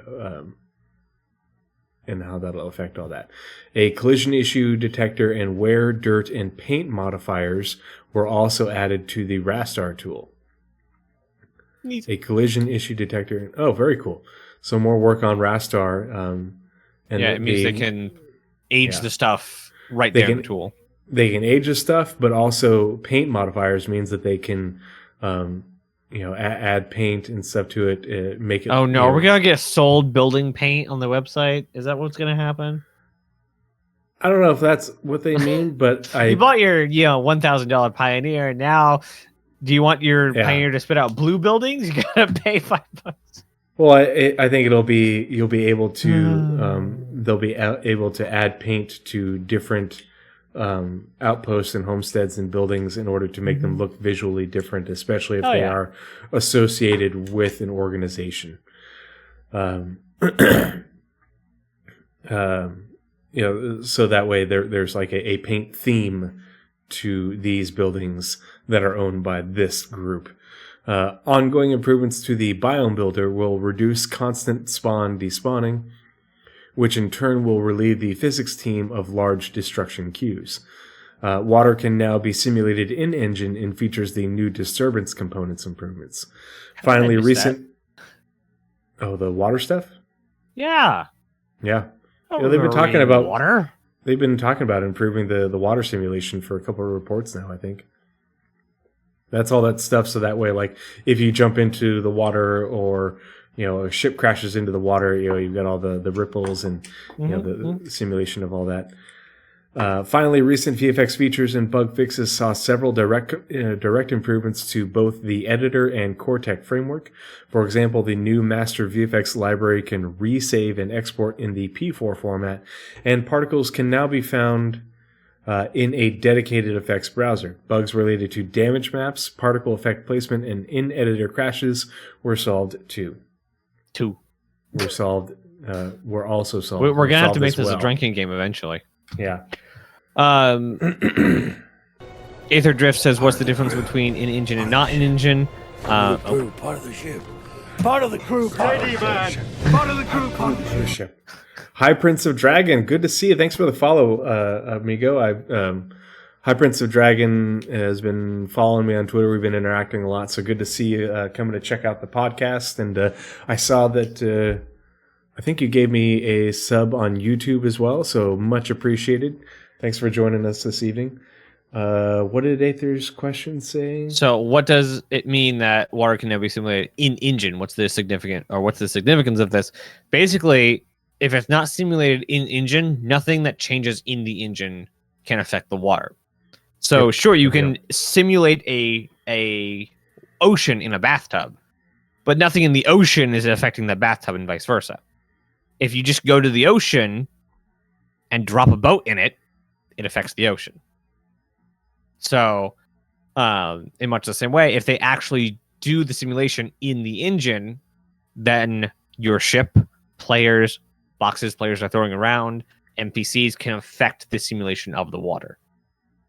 And it like water simulation is kind of one of the holy grails of graphic simulation. In a lot of different ways. For instance, the movie The Good Dinosaur was kind of a not pivotal, but a big leap in that kind of direction, because they were able to perfectly simulate small bits of a river and then use modules of that river to make ultra realistic rivers. Mm-hmm. And then NVIDIA is also doing a lot of research into different types of viscosity of waters. So anything from honey straight to real water. And the closer that research gets to almost ray traced water at that point, but like particle simulation water. Yeah, so that way when your spaceship does the whole Star Trek thing where it comes up and out of the water and all the water's coming off the side and streaming off of it, you couldn't have that without it being done in it. It would be impossible to fake versus other games where they have the water is not simulated in engine, and so when your character goes through the water, it's basically you're not affecting the water that's in the game. They're putting an animated texture around your character that goes over what you're seeing in order to make it look like you're wading through the water, to make it look like you're splashing around and swimming through the water, but it's not actually simulated in the engine. Yeah. 2 Minute Papers, a YouTube channel, does a lot of good work on publicizing a lot of the graphics work being done around the industry, not just in games, but like just scientists trying to simulate the best monster made of goo smashing into a wall. Like it's really cool stuff. Yeah. And then last sentence. Oh, that last sentence in Squadron. My bad. That's fine. Oh my, we still have actually a bit to go. Wait a minute. Did I screw up again? No. Finish a few. I think there's more. No, biome builder, finish effects, quantum level. Ah, there we go. The last paragraph. Yeah, VFX finished the new effect setup for quantum travel and are now looking into lighting. So that's good because the new quantum travel aspect of the game, the quantum travel is getting a major overhaul. And if VFX is working on it and they just finished the effect setup and they're looking at the lighting, that's good for its progress because that's all downstream work. Lightning emitters are now being refactored to decouple from targeting. Pardon me. And the team is investigating how to use current prototypes to spawn lightning. God dang it. From gas clouds. A crash that occurred when particle emitters attempted to resize using a buffer of 0 was also fixed. No dividing by 0. I thought we were taught this in school. Yeah. Back to you for level design. Ooh, this is good too. I love level design. Yeah. Last month, level design focused on their 2 main locations, the Stanton and the Krugeri. That says something. We'll talk about that in a minute. Capital ships. Alongside general scene maintenance. Sorry, that seems like a lot of the levels are done. Alongside general scene maintenance and bug fixing. They looked into scene handshakes that transition NPCs into their required behaviors. This involved ensuring characters are prepped to transition. I got there. Are pose matched and prepped to transition and are pose matched, have holstered held items and more. They also updated the Stanton's quartermaster scenes to reflect the revised AI vendor flow work without negatively affecting performance, which we mentioned above. The team then continued to work on the AI scheduled for the Stanton, which has an 80-person crew playing out various behaviors around the ship. And then a quote from the level design team.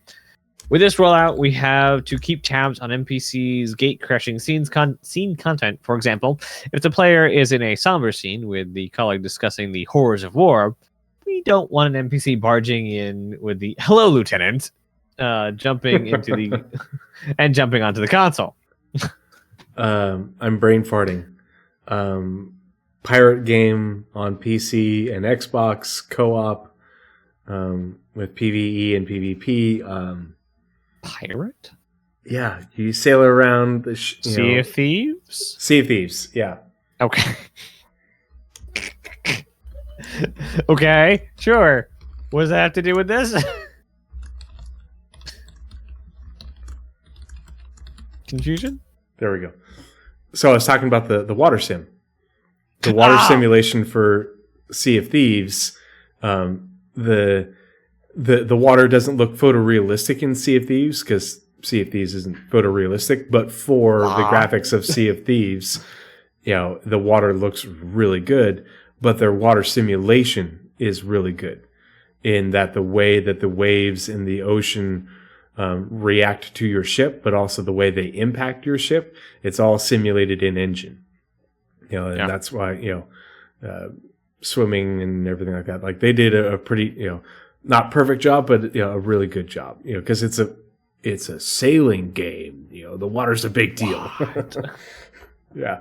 All right, you had comments about the Stanton and Krugeri. Oh yeah. So that locations?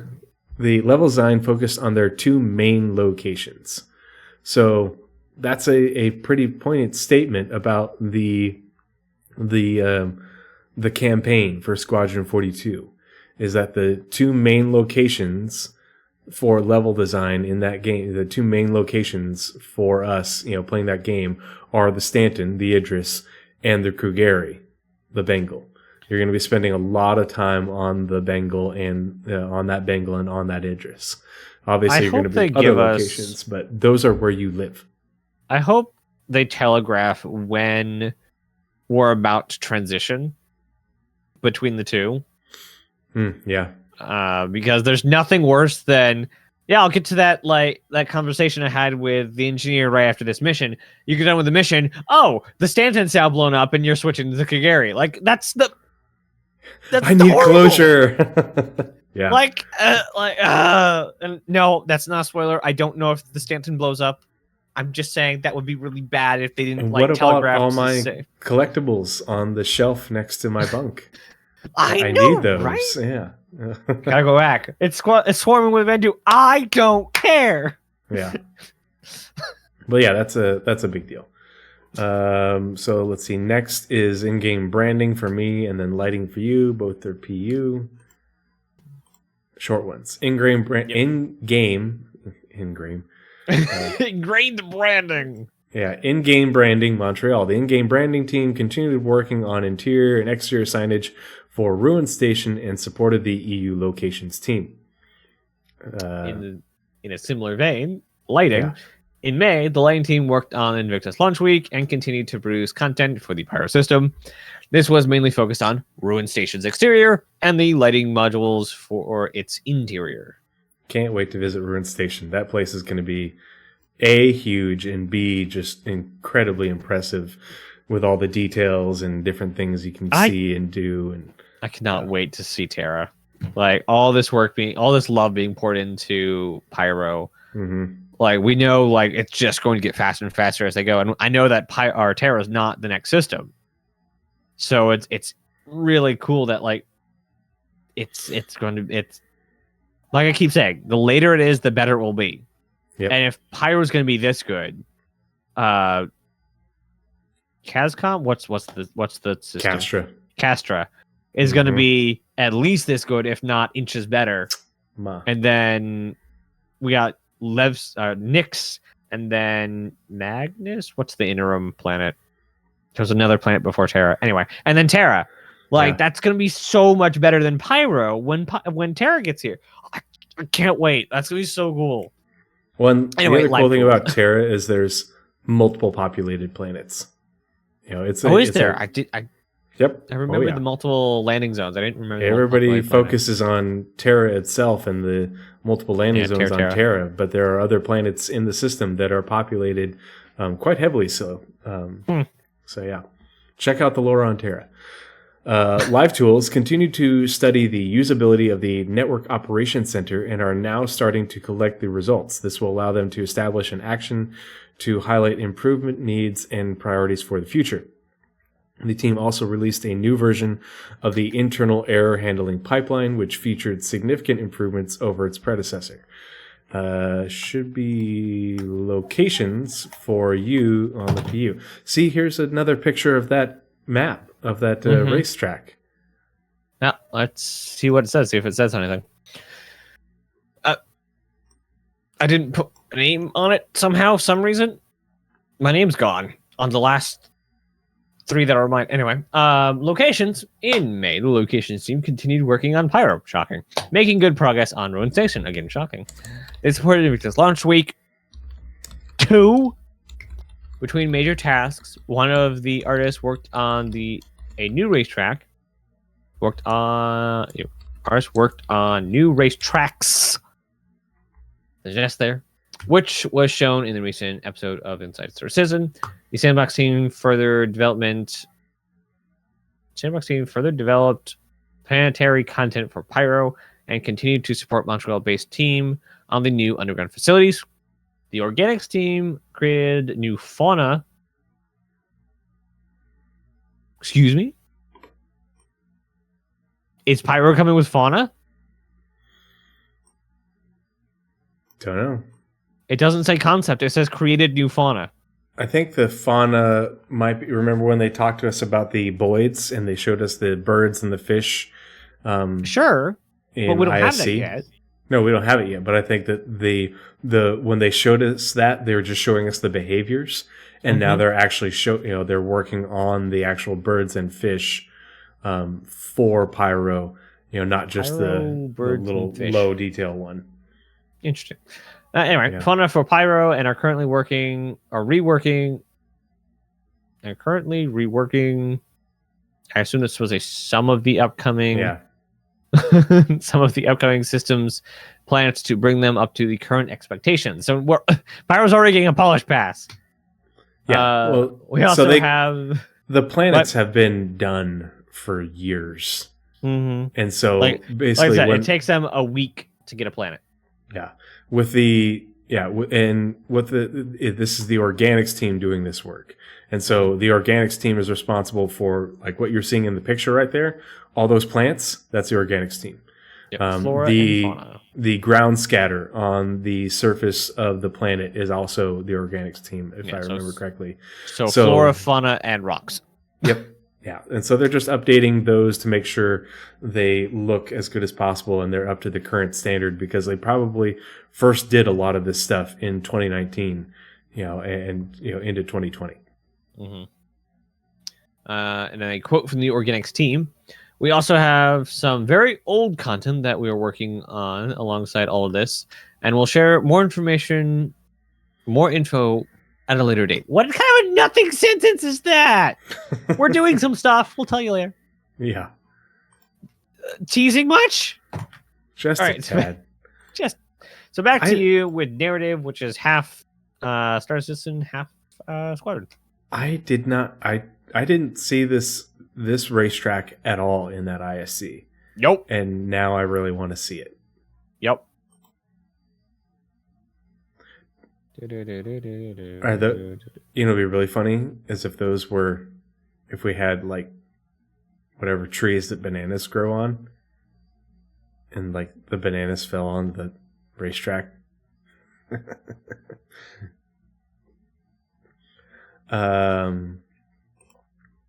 Let's see. So it's for me with narrative. Oh boy, yes. Narrative, my favorite.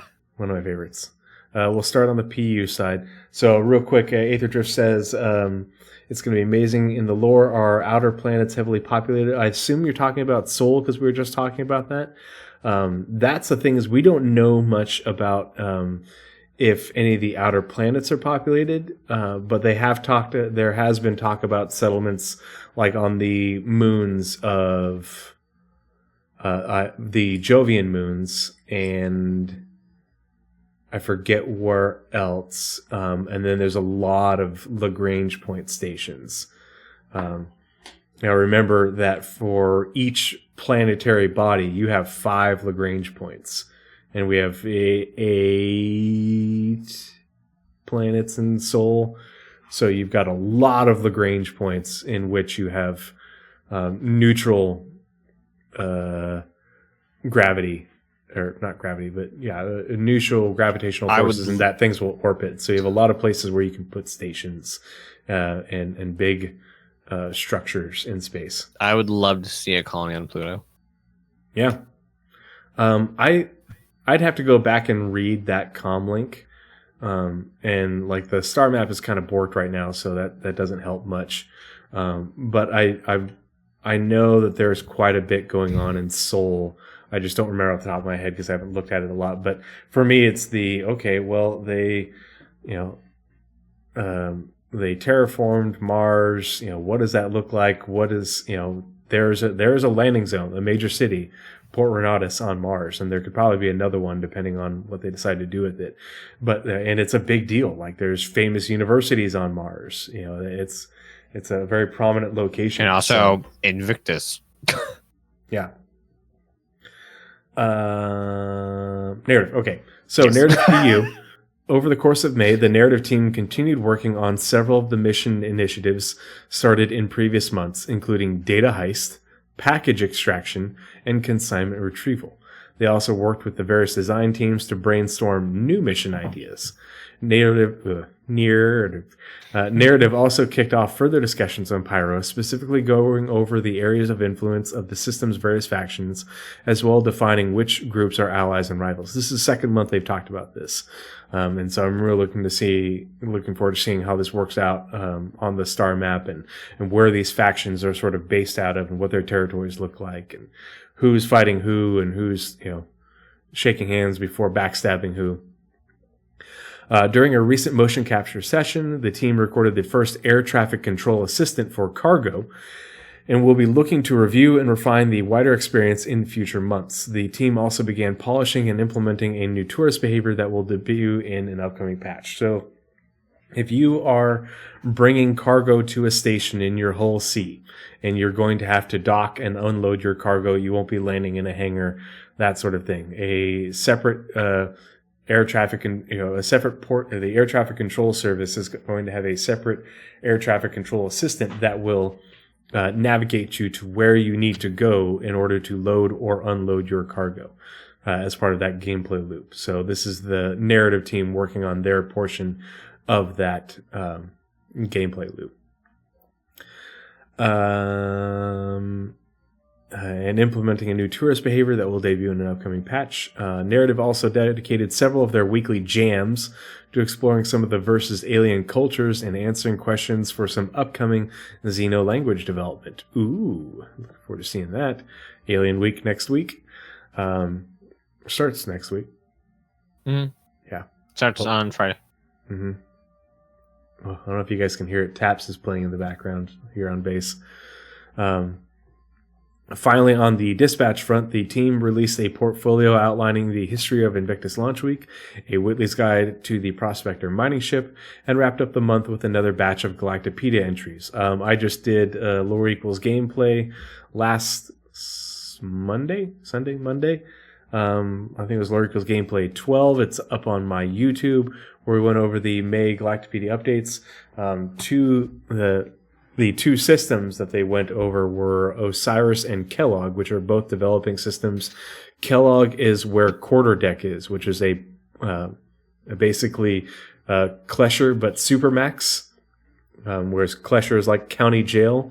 Quarterdeck is like San Quentin, in America, but it has a massive Supermax facility on this horribly inhospitable ice ball of a planet out in the outer system of Kellogg. But very interesting system. So if you want to learn more about the lore, check out my Lore Equals gameplay series, where we go over those updates in great detail with a lot of context. But the interesting part is the developing, and I posted about this recently on Twitter, but the developing systems are protected by the UEE Army. We have very little lore surrounding the UE Army outside of mentions in different battles, like during the Tavaran Wars.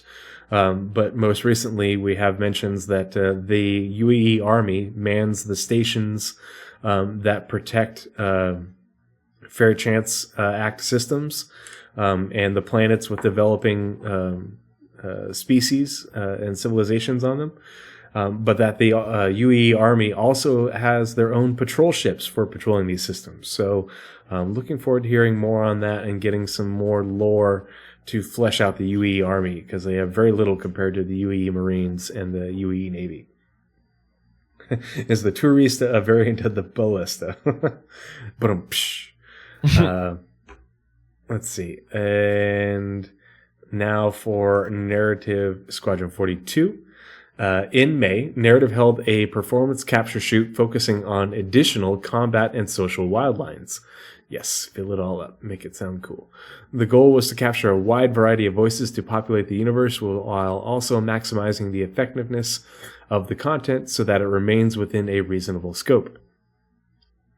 Narrative also synced with design on their recent gameplay progress to review adjustments and ensure that dialogue continues to function as intended. In some instances, the team made suggestions on how the revised gameplay scenarios could better align with the emotional tone of the moment. For example, if a puzzle scenario occurs during a particularly stressful sequence of the game, narrative and design will discuss ways to maintain the emotional underpinning during the puzzle.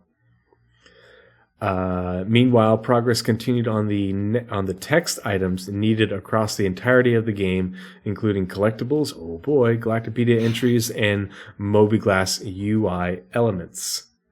And that's on to you for Online Services Montreal. In May, the Online Services team applied fixes to the character repair system. Thank God. Yeah. Enabling players to fix some login, and other issues without requiring CIG support, because that takes forever. They also provide bug fixes and optimizations for the ASOF terminal, which do work. We now don't have a ton of locked screens in the game. The remainder of the month was spent optimizing PES to improve the performance of its backend database, which also is a lot of like, as bad as 319 has been, the fix for the ASOF terminals and the lagginess of opening your inventory gone. Like, it's good. It's the two things that have definitely improved over 317, 318. It is the responsiveness of inventories, or at least opening the inventory. The server still has to catch up for like actually swapping out gear, and we no longer are locked out of most of the screens of the game because it got rough for a couple of weeks there, where like you weren't able to pull a ship if you were in certain places. I'm just stoked that 319.1 is going to be releasing just in time for me to come home, and I don't start my new. So nice. It's been such a horror show. Yeah, I'm going camping for a week, but other than that, I have like 3.5 weeks before I start my new job. So I'm pretty stoked. Research and development. So this is like the second month in a row that we've had a research and development. I think they're gonna stay. Yeah, I think so too, and it's cool. But it's mostly R&D and related to like graphics stuff and performance. In May, the R&D team continued improving the temporal render mode for atmospheric and volumetric clouds. So they are really working hard to get the clouds to look good, to not have the pixelation that a lot of us see, to not have them hurt performance so much, but also to more readily make it so that way we get those really impressive towering cloud formations that we saw in the 2021 CitizenCon demo. Additionally, planetary, that's why, this is why we have what we have in game, like around ArcCore, and why it looks so good, but they're continuing to push that. Additionally, planetary terrain height map generation was optimized to eliminate frame rate hitches that were reported by players. Aside from using a more suitable partitioning scheme for the tessellation of terrain patches, the changes also include terrain quad viewport calling before further tessellation by the GPU. The resulting height maps are later used to render large-scale planet terrain shadows and to spawn GPU particles on the ground. So this is improving the way height maps are rendered in the engine in-game to do a number of different things. Not only to make it so that way they work with the system to create dynamic shadows based off of the lighting stuff that they were talking about earlier. But the other things that they're working on are making it so that way they can have more dramatic changes in the height maps and have it not hurt performance while also looking natural and good, because they want to have very deep and sheer canyons, which are a huge part of a lot of locations in the game, from the concept art and the lore, as well as just being a very natural thing that occurs. And so they're continuing to work on that to support it, so that way they can have these deep canyons and crevasses and things in lots of different locations, which are going to be great for exploration and mining, but also there are locations that are built into these canyons and these deep crevasses. So they have to work on that tech to make it possible. But I can imagine, like, how cool would it be to, hey, you're a smuggler and you're running from security in a system, and that there is a deep canyon on this planet, and you beat the security, you quantum away, and you get to the planet, and you go down through some weather to the surface, and then you hide your ship in the canyon, and they lose you, and they don't know where the canyon is, and and then you just hide out there deep in the canyon to hide your signature, and then you wait for them to pass, and then you continue on your way. And that's the sort of gameplay that this R&D will allow for. So pretty cool stuff. Back to you for SST, right? Yes, I didn't even notice that. Yes, awesome. Also, I can alt tab is the correct one. Northern Trooper asked, will the tourists be involved with the E1 and the Genesis gameplay? I imagine they are not the same, but you could transport tourists just the same way you could transport miners. You could transport any number of people. You could just also transport tourists because they want to go tourist somewhere. Yeah. Not necessarily because you're because of the tourist behavior. The tourist behavior is mostly probably going to be tourists going to places at landing zones and you seeing them doing touristy things, annoying touristy things.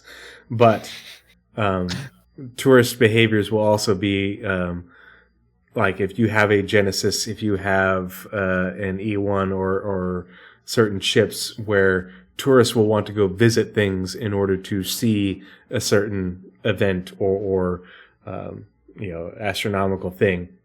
This is why I do lore equals gameplay, because if you read the Galactopedia updates, there are so many locations that in their descriptions explicitly say are tourist traps. Tourist destination. Yeah, like people go here to Orison visit this and is see this. This has a special name related to that. And knowing where those things are, that's the kind of gameplay that will be there. Those will be jobs and contracts that you can take. You have to have an E1 or whatever to do it, but that's what that's for. Or Origin. Yeah. Yep. So yes, and also no. Yeah. Yeah. Yes, but no. All right, SST. We're at there. Oh. Systemic Services and Tools spent the month working towards Bounty Hunter V2. That's it. No set. Moving on. No, including finalizing upstream work on character creation service, R&D for the Bounty Hunter or Bounty Contract missions, a bounty marker prototype, and connecting the NPC tracker service to the game server. Additionally, a new C# service wrapper was completed.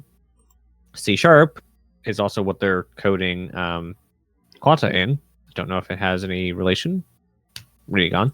The team also continued working on the Quantum Odin tool, including making progress on the data-driven economy, Quanta State, Quanta Life, and the Battle Matrix and Battle System.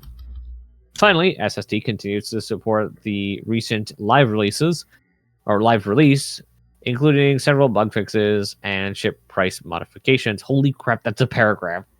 That's a lot of stuff! Right.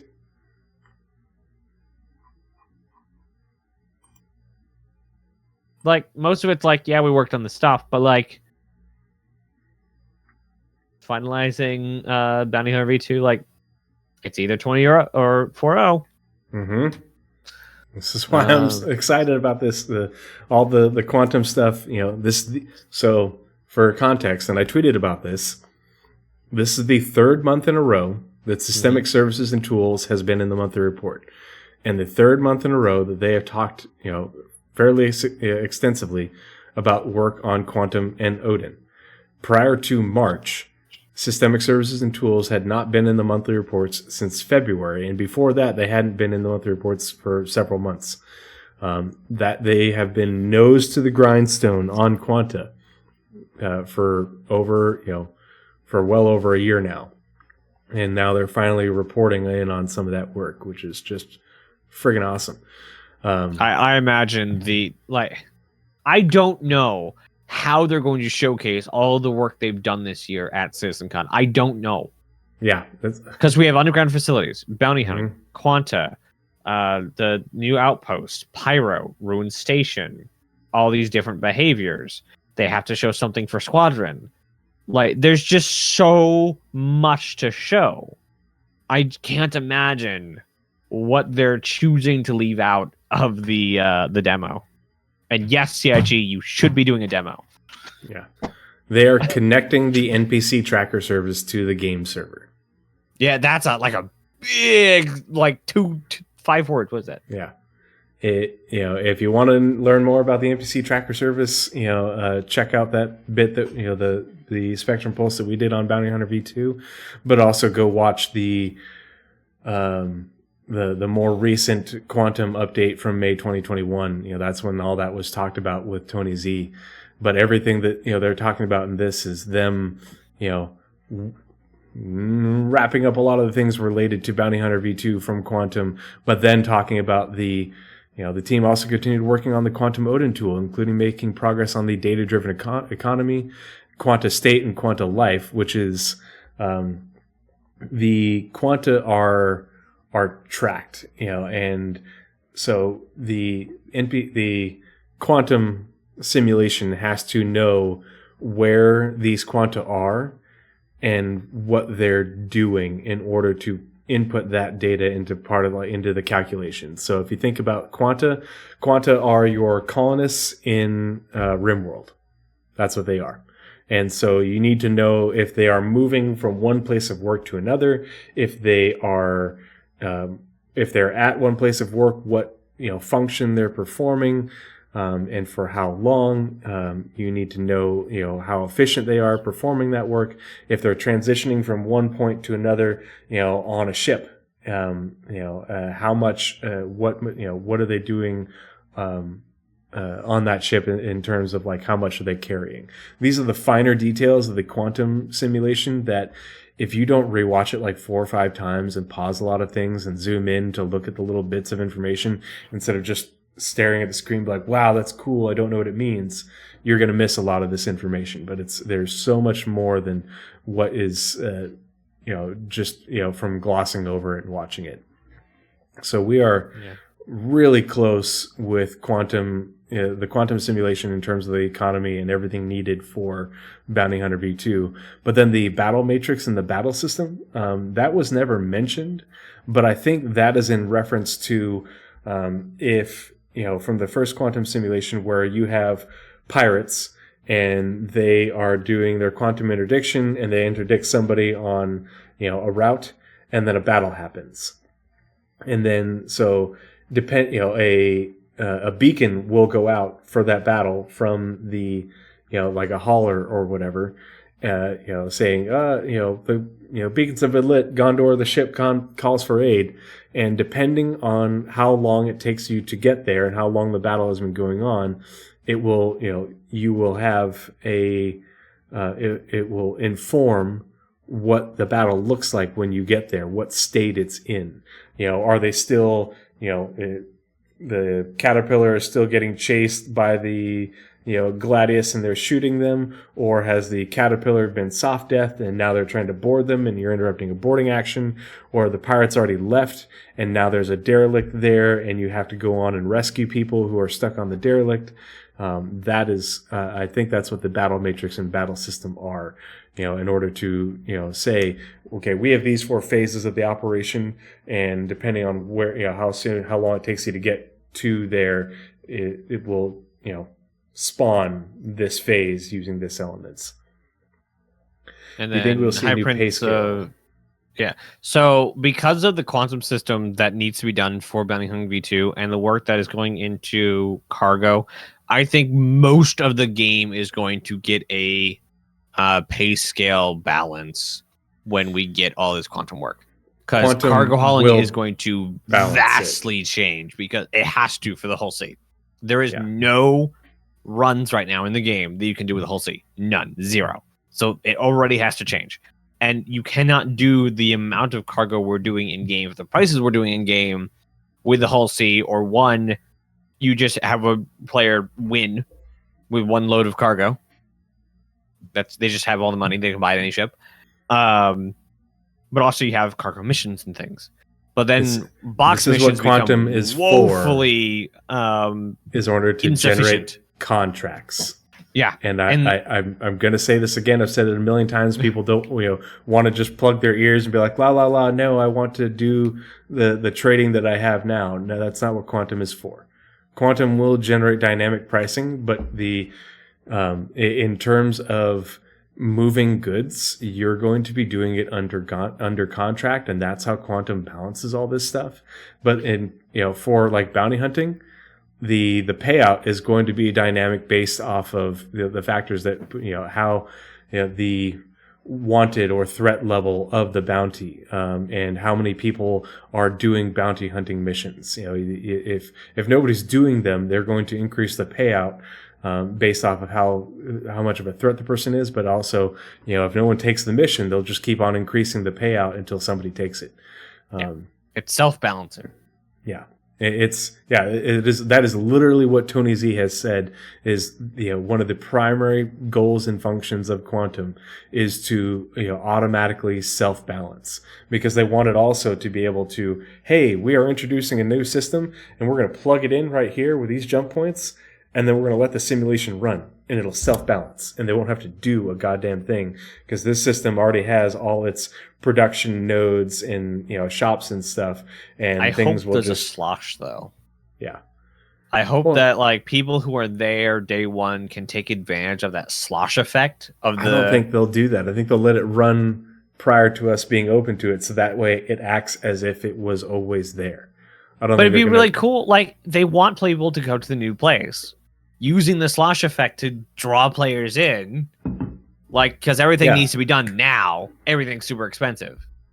But so they won't. That's not realistic though. It's not like, we just rediscovered the jump point and suddenly commerce can resume going into this system. That's not realistic. They'll just make it how, okay, well, we've let the simulation run for 5 days, in the background prior to release, and now it launches, and this is what you have. And you have, the new thing is, instead of just having contracts, from this system to this system, you have contracts going from here to here to here, and through. Yeah. And, now I'm chasing a bounty from here into there. But I don't think we're going to have a slosh thing like, we discovered a new system, but it's populated by, 50 billion, people. I mean, there's the one system. And they're all starving, There's the one system. But I imagine there will be... Well, we know those crises. Crises happen. Oh yeah, those are going to be the best. But there would be getting a gold. Never rush let for a good mining. crisis go to waste, people. That sounds like a Ferengi. That sounds terrifying. We know there's gold rush for mining. There's probably going to be a similar blowout sale or whatever the opposite of fire sale, whatever the opposite of sale is. Mad buying stuff. Chaos. Yeah. There'll be events for hauling, much like there will be for every other thing. Oh yeah, those are gonna be great. I'm all about it. Give me. Yep. Yeah. And then you for UI, both Squadron and Star Citizen. We're already here on Star Citizen, so we'll do that. In May. Oh, it's all both joint, right? Yeah. Okay, yeah. Just had to make sure. In May, the UI team's artists and designers worked on the user interface for bounty hunting. Here we go again. A bunch of teams working on bounty hunting, getting ready for it. And we're 4 months out from 320. So, as well as concepts for upcoming gameplay features, while the Arena Commander team upgraded the multiplayer's game's front-end menus. Now, bounty hunting could come with 4.0, but I just get this weird feeling that they would want it to have it up and running and let us test it and break it and find the bugs before we're chasing bounties from one system to another. I think seems like a more feasible plan, but maybe it will be a 4.0 thing. I don't know. I'm going to be optimistic because I've been looking forward to seeing it just because we've followed the development of it so closely. The UI tech team continued improving their tools, including making performance fixes and improvements to the debugging of complex UI screens. They also continued to work on the new interior and minimap feature. Oh, there we go.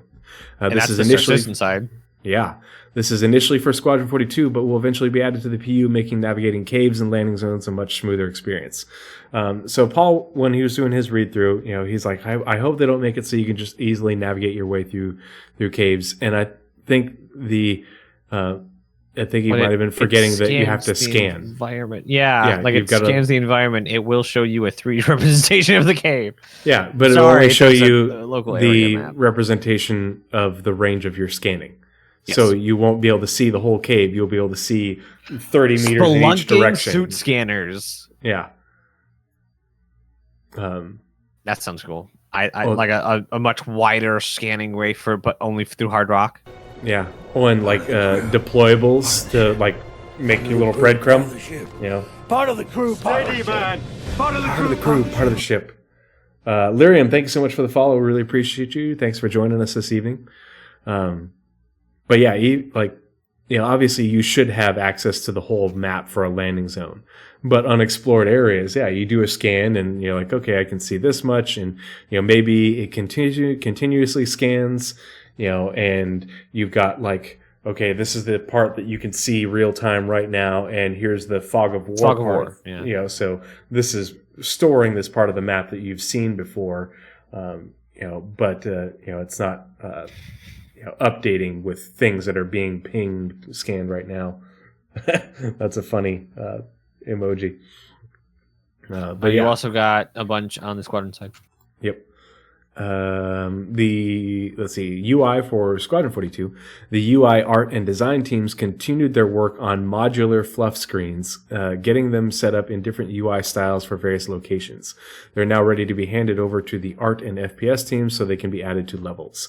And this is just UI for screens that aren't, actually things that, you use in the game, but they're UI to make it, the environment look realistic, and potentially for like NPCs to look like they're using, but not actually using.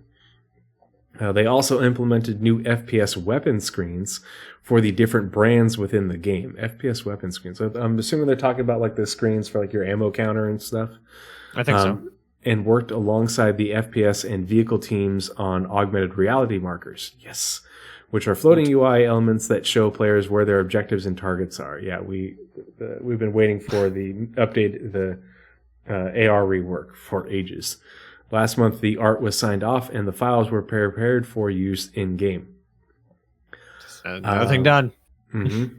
Yeah, the UI people are done with it, and the FPS and vehicle teams are putting those things into use. Work on the final visor UI also continued with the AI feature team. This will include weapons and ammunition information, notifications, and mission objectives. Final visor UI. They also applied improved shaders courtesy of the graphics team to make the UI appear more holographic. It's going to look so good. The UI tech team continued to improve their tools, including making performance improvements and adding additional ways to debug the more complex screens. They also further developed the new interior and mini-maps, which will bring a significant improvement to in-game navigation. Yeah, part of it shared. And just that last little bit. Then VFX for Squadron for you, and then the PU. All right. Last month, VFX revisited gas cloud tunnels, working closely with design and art to create new hazards that occur inside the tunnel networks. Progress was also made on weapon effects, while support for art and design teams continued across a variety of locations. Gas cloud tunnels. Interesting. Yeah. I wonder why we would have a tunnel within a gas cloud. Pyro has them. Okay. They talked about it. I might have been CitizenCon. But Pyro has tunnels. I don't recall. In Jax McCleary's video, they were in a tunnel when they were zapped and they fell out of the tunnel into the gas cloud. Huh. Okay. Yeah. So there's your homework. And then on the PU side, last month, the VFX team revisited old particle libraries to take advantage of newer attributes that didn't exist when they were originally created. For example, alpha erosion is a setting that erodes a particle's alpha channel, reducing the overall transparency in the process and helping to optimize the game's visuals. This was used effectively in Lorville's recent updated chimney smoke effects. Work also continued on several new derelicts and modular kits for various pyro locations. That is the end of the combined monthly reports. Woo, we did it. Yeah, another month done. Another month done. But man, so I'm gonna have to reread those like another time or two, just because there's there's so many things. And there's a lot of things that I need to clip and make tweets of, because even if people don't read the whole report, if we can get the highlights out and get people thinking about this shit, it'll get more people reading it. And I went back and looked, and the escort ship mission has been talked about in 3 different reports, one in April and one in May or March. Oh, okay, so recently, but not in a while. It was talked about at the same time that the Gold Rush, not Gold Rush. April report, soft death missions, escort, data heist. Yeah, basically every time they mention data heist, they mention this escort mission. So, cool. Yeah, that ground variant, wonder artillery. What?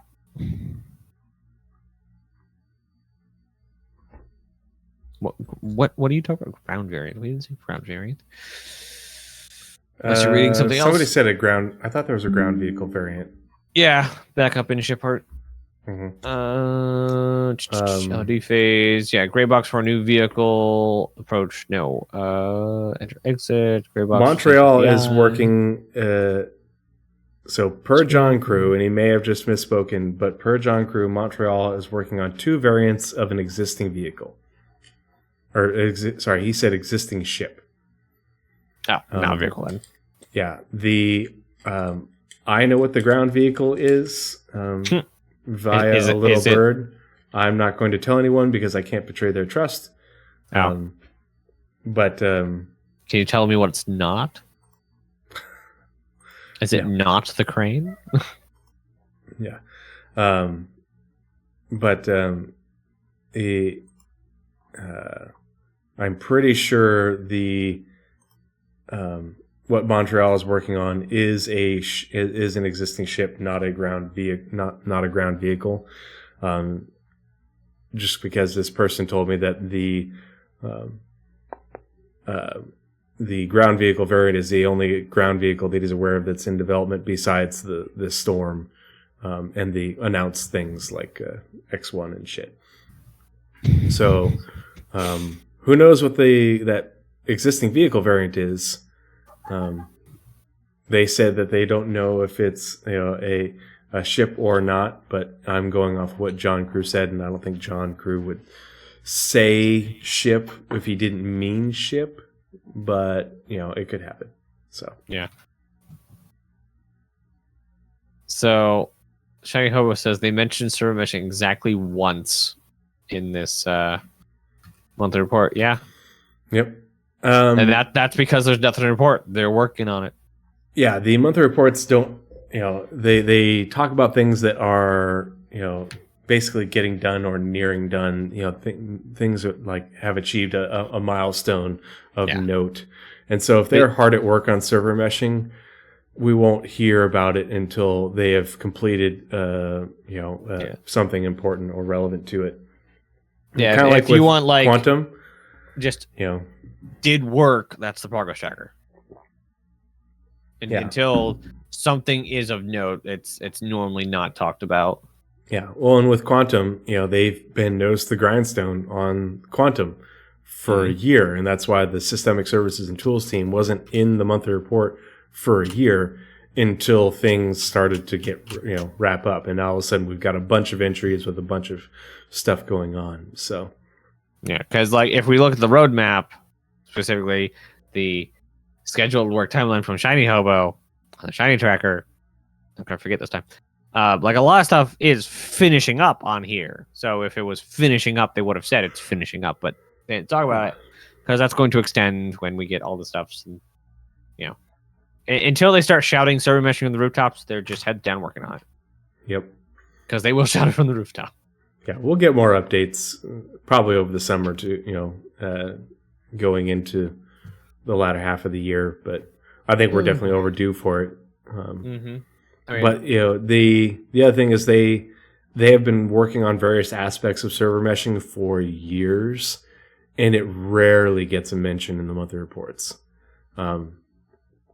So it's not something out of the ordinary for it. But yeah, it is 10:30 going on 11, and I've been up at like 4:30 every day this last week, so I'm not good at staying up late. So I'm going to have to call it a night. Everybody who's still hanging out in chat, and those of you who are watching this later on YouTube, I just want to say thank you. I appreciate all of you. It was good chatting with all you guys. I really appreciate the interaction. It's a lot of fun. Nazeris and I really enjoy hanging out with all of you, and we appreciate the back and forth. Got a lot of new follows this evening, so if you're new to the channel, you're just now following, I really appreciate you joining me. If you haven't already subbed over on YouTube, please consider doing so, because I am at last check at 955 subs. I need to get to 1,000 to get monetized, and then that money will go to stackup.org. And so the sooner we can get there, the better. And if you think your friends might enjoy the content that we do here, or the other videos that I've done on my own, I would really appreciate you, subscribing to the channel, sharing, give us a like, drop a comment in the comments. Nazeris and I love getting your feedback, whether it's live or later on. Nazeris checks the YouTube uploads, as do I. So, Aether Drift. So on that, thank you for reminding me, because we actually have Shiny here right now. I think they're still there. So I fly home next Friday. Obviously I haven't been home I got to go home for a couple days briefly, but I haven't been home really in 3 months. So probably not this next weekend, because if I try to do a podcast this next weekend, my wife would probably, send some violence my way. So I may have to coordinate with Naz and see if you have any availability, not this next week, but the following week during the week in the evening. And that way, because the other thing is this next Wednesday should be a pretty sizable roadmap update, and Shiny is available. So it might be a good time to have Shiny on to talk about the scheduled work timeline thing, but also to, in perfect context with a big roadmap update would be excellent. So we'll try and get that scheduled and find a date and time that it works for all three of us, because I think that would be really beneficial to people who want to learn about the progress tracker, learn about Shiny's tool, understand how all this stuff works. And then, but Nazeris and I also have part 2 of component therapy, our spectrum pulse on all things components, subcomponents, engineering game or resource management and engineering gameplay. So that will be the other part of that episode. So, not this week, but sometime during the following week, because I won't be able to do a weekend episode. But I want to get it done before I go camping. So, but the good thing is we'll be recording it. Well, I will be broadcasting and recording from home in my office, not in a crappy hotel room on a laptop. So I'm looking forward to that. Nice. Yeah. As far as my news stuff goes, I'm actually getting work done on the org, so I can post links to that, right? Oh yeah. Yep. Right. So there's the Discord. I don't know if you can actually hit that if you're not invited to the Discord. I don't know. Not sure. Anyway, so if you guys are interested in a industrial org, Nova Forge Industries is what we're doing. We are actually pretty swiftly getting everything tied together, getting stuff actually set up. So I don't know when we're going to start doing regular events, but it's going to be sometime soon. The people that I got helping me at the top end are just flying through things they want to get done to set up I don't want to say the word, but future-proof system to where they have an onboarding plan. They actually do RP interviews in the game for an onboarding process. It's really cool. So if you guys have any interest in industrial gameplay, whether that be mining, cargo running, even medical or security to protect the people, definitely get in touch. I am in Tree's Discord, so I can send you the link in there. But yeah, I am basically mostly hands off on the building of this org. I just basically tell them this is the plan, and these people are just really good in doing it. So we still have a few lead positions that we need filled. So if you guys feel like leading some of the content, that's also something we need. But we also need a whole ton of just like players to be able to fill roles. Like we don't currently have, at least dedicated to the org yet, enough to even do like a full mining trip. So a full mining trip at the smallest end is one prospector and a full mole, plus security. So that's the smallest mining trip. So we definitely need more, just kind of like every position. And as far as the channel goes, Wednesday. I don't know how much I will have tomorrow evening, but Monday, Tuesday, and Wednesday will be all focused on getting videos out. I have the Space Engineers one done. I need to take 15 minutes to record the Storm video that I want. And then I also should have a Minecraft video, also very just record and post kind of video. But those should all be out on the Nova 4 channels on Wednesday. That's the plan. And from there, the stressor. That's what I got. Lots of moving parts this time. Aether Drift is asking you about, I think he's asking about YouTube stream to you. And is this the only... Twitch. And this is only on Twitch these days, right? You don't do YouTube streams anymore. I need to figure out, like, everyone who does streams need to figure out what they're doing with streams. As Tree hasn't said yet, I don't know if you want to talk about your plans for streaming. Yeah. But like, the TOS changes are basically... If you listen to Paul, destroyed Twitch. Like they've killed their own platform. It's because the first thing you know about trying to monetize your content creation is never, ever put your eggs in one basket. So if Twitch says no, you're not allowed to stream other places while you're here, and also you're not allowed to make money with other ad organizations. You're only allowed to use our ad organization. Means they have cut off like a giant chunk of your available pay. And on other places, specifically YouTube, you don't have that restriction. So even though Twitch is the other, so you're not going to be multi-streaming to other places other than YouTube or Twitch from YouTube. But also there's Facebook and there's a couple others that are popping up. But it's going to be rough, and I need to figure out what I'm doing for that. But yeah, Twitch seems to try to shoot themselves in the foot every other month, so we'll see what happens.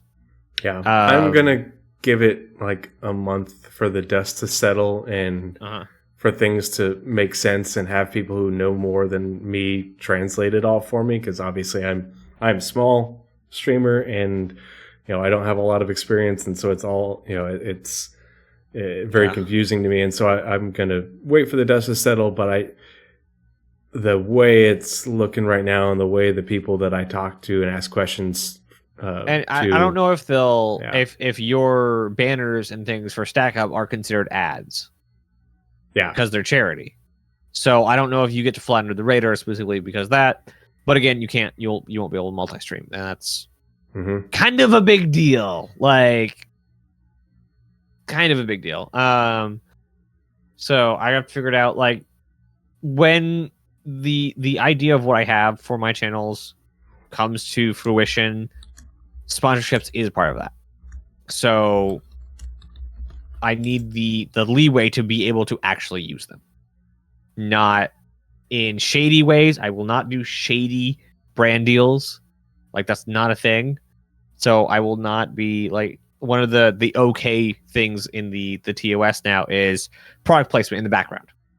No, that's subliminal messaging. I will not do subliminal messaging in my streams. Not gonna do it. If there's some product placement, it's going to be. I will tell you, it's going to be very blatant. and there'll be like a pause in the content to specifically call out what is going on.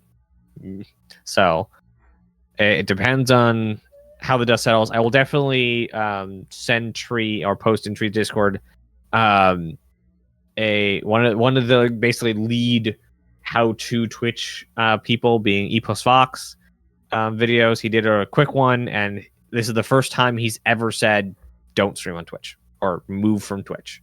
He's not said that for several years. While he's called out their bad practices, he's never said don't stream on Twitch.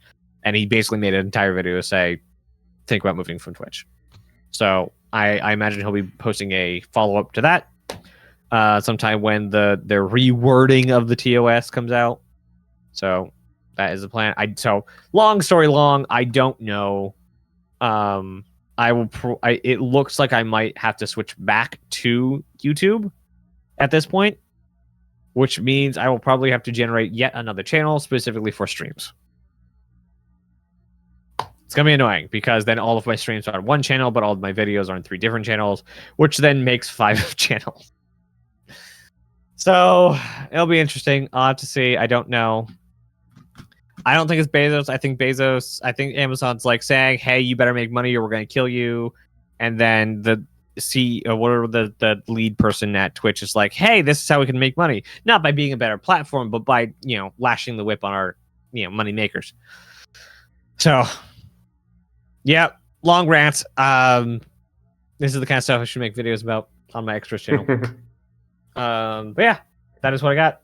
Yeah. Shiny, isn't that weird how, like, you can't have a product without people making the product, and if all the people leave, numbers. Yeah. Flying math. Yeah, it's been a big thing, and I mean, obviously, like, I feel bad for people who do this for a living, and Could have worked hard to establish their brand. Can you imagine what Tomato's going through right now? Yeah, super stressful, and I do this as a hobby to raise money for charity. It doesn't, other than making it a little bit more difficult for me to enjoy my hobby, it's not a big deal to me. If I decide to switch platforms because it's not going to be, as good for me raising money for charity, then, whatever, I'll learn how to do it. But, there are a lot of people in this community who I admire and look up to, and, people who have, helped me a lot, when I had questions and, continue to help me because I'm still learning an awful lot about all this stuff. And they're, I don't want to say in panic mode, but, like, this is pretty upsetting. This is it is either their livelihood or a big part of their livelihood that is substantially impacted by this. And it sucks. It's like, damn, that, it's just like if any of your friends in normal jobs, had to take a pay cut or getting forced overtime or something, or lose. It's not even overtime. They can't benefits. do more to make it better. Yeah. It's like they've just been cut. Mm-hmm. Yeah. Like, it's like, you have 3 days less of work permanently. Just like, what are you supposed to do? Yeah. Like, multi-streaming is a really big thing. It's a really, really big thing. Yeah, taking the same product and bigger audience, marketing it to a bigger audience, like, it makes perfect sense. Everybody, and that's like the fundamentals of economics. If you can sell your product to more people, then you'll make more money. But yeah. Yep. Anyway, so we'll have to see. What checks out. Yeah, we will keep you guys updated. I'm very active. The Discord is very active. I'm constantly posting things in there, but I also post updates on Twitter if that's your platform. I really should be better about posting things on the community page on the YouTube. I just always forget. Time to stream on Discord. Yeah, we'll see. Who knows? I'll figure it out when I get home. I just want to graduate this class. They posted and the go bingo. Home. Yeah, it's pretty funny. Okay. All right. Yes. This is going on 4 hours. I got to get some sleep. Thanks so much. Good to see all of you. Very much so. And streamer karma. Before you guys leave, I need to raid. Always, I remembered to. Do you want small or anyone? How do I go back? I want to. How do I?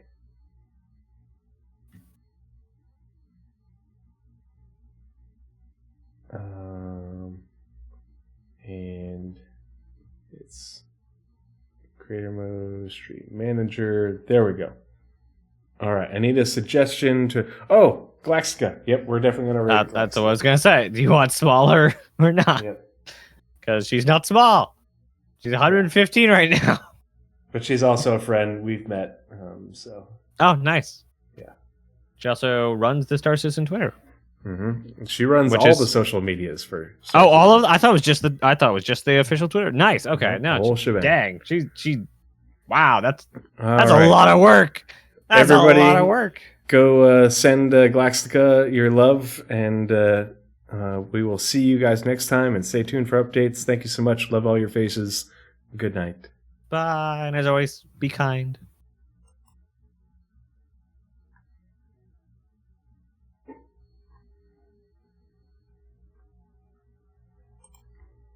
So on your on Discord, so streamer mode, like they've been saying, does the simplified names to not show their names on stream, Huh. but you can also turn that specifically off under the streamer mode settings under Okay. hide personal information.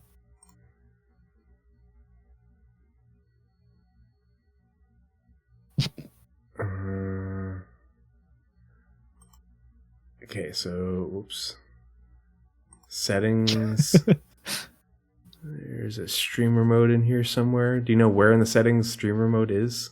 Oh, there it is. Streamer mode is under app Okay. settings, one from the bottom, and then the it's the first one under options. What does streamer mode do? It eliminates pings. You don't hear the sounds.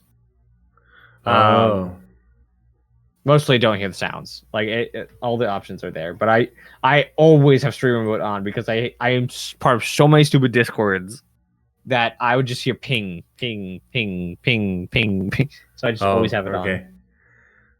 Okay, so hide personal information. I don't need to hide invite links. I do want to disable desktop notifications and sounds. Yeah, Okay, that's fine. what it does. Yep. All right. You have yourself a good night, sir. Hope you get some good sleeps, and I'll see you sometime in the week or the Yep. next week to like figure out when we're doing the next show. I don't have my work schedule yet, so I'll let you know when I have my work schedule. For the week after this one. Yep, just keep me posted, and we'll figure out a plan. Yep. And if I don't see you, have a good camping trip. Oh yeah, can't wait. Oh, I need it so bad. Yeah. All right. Have a good night. See ya.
that on live because there's about 800.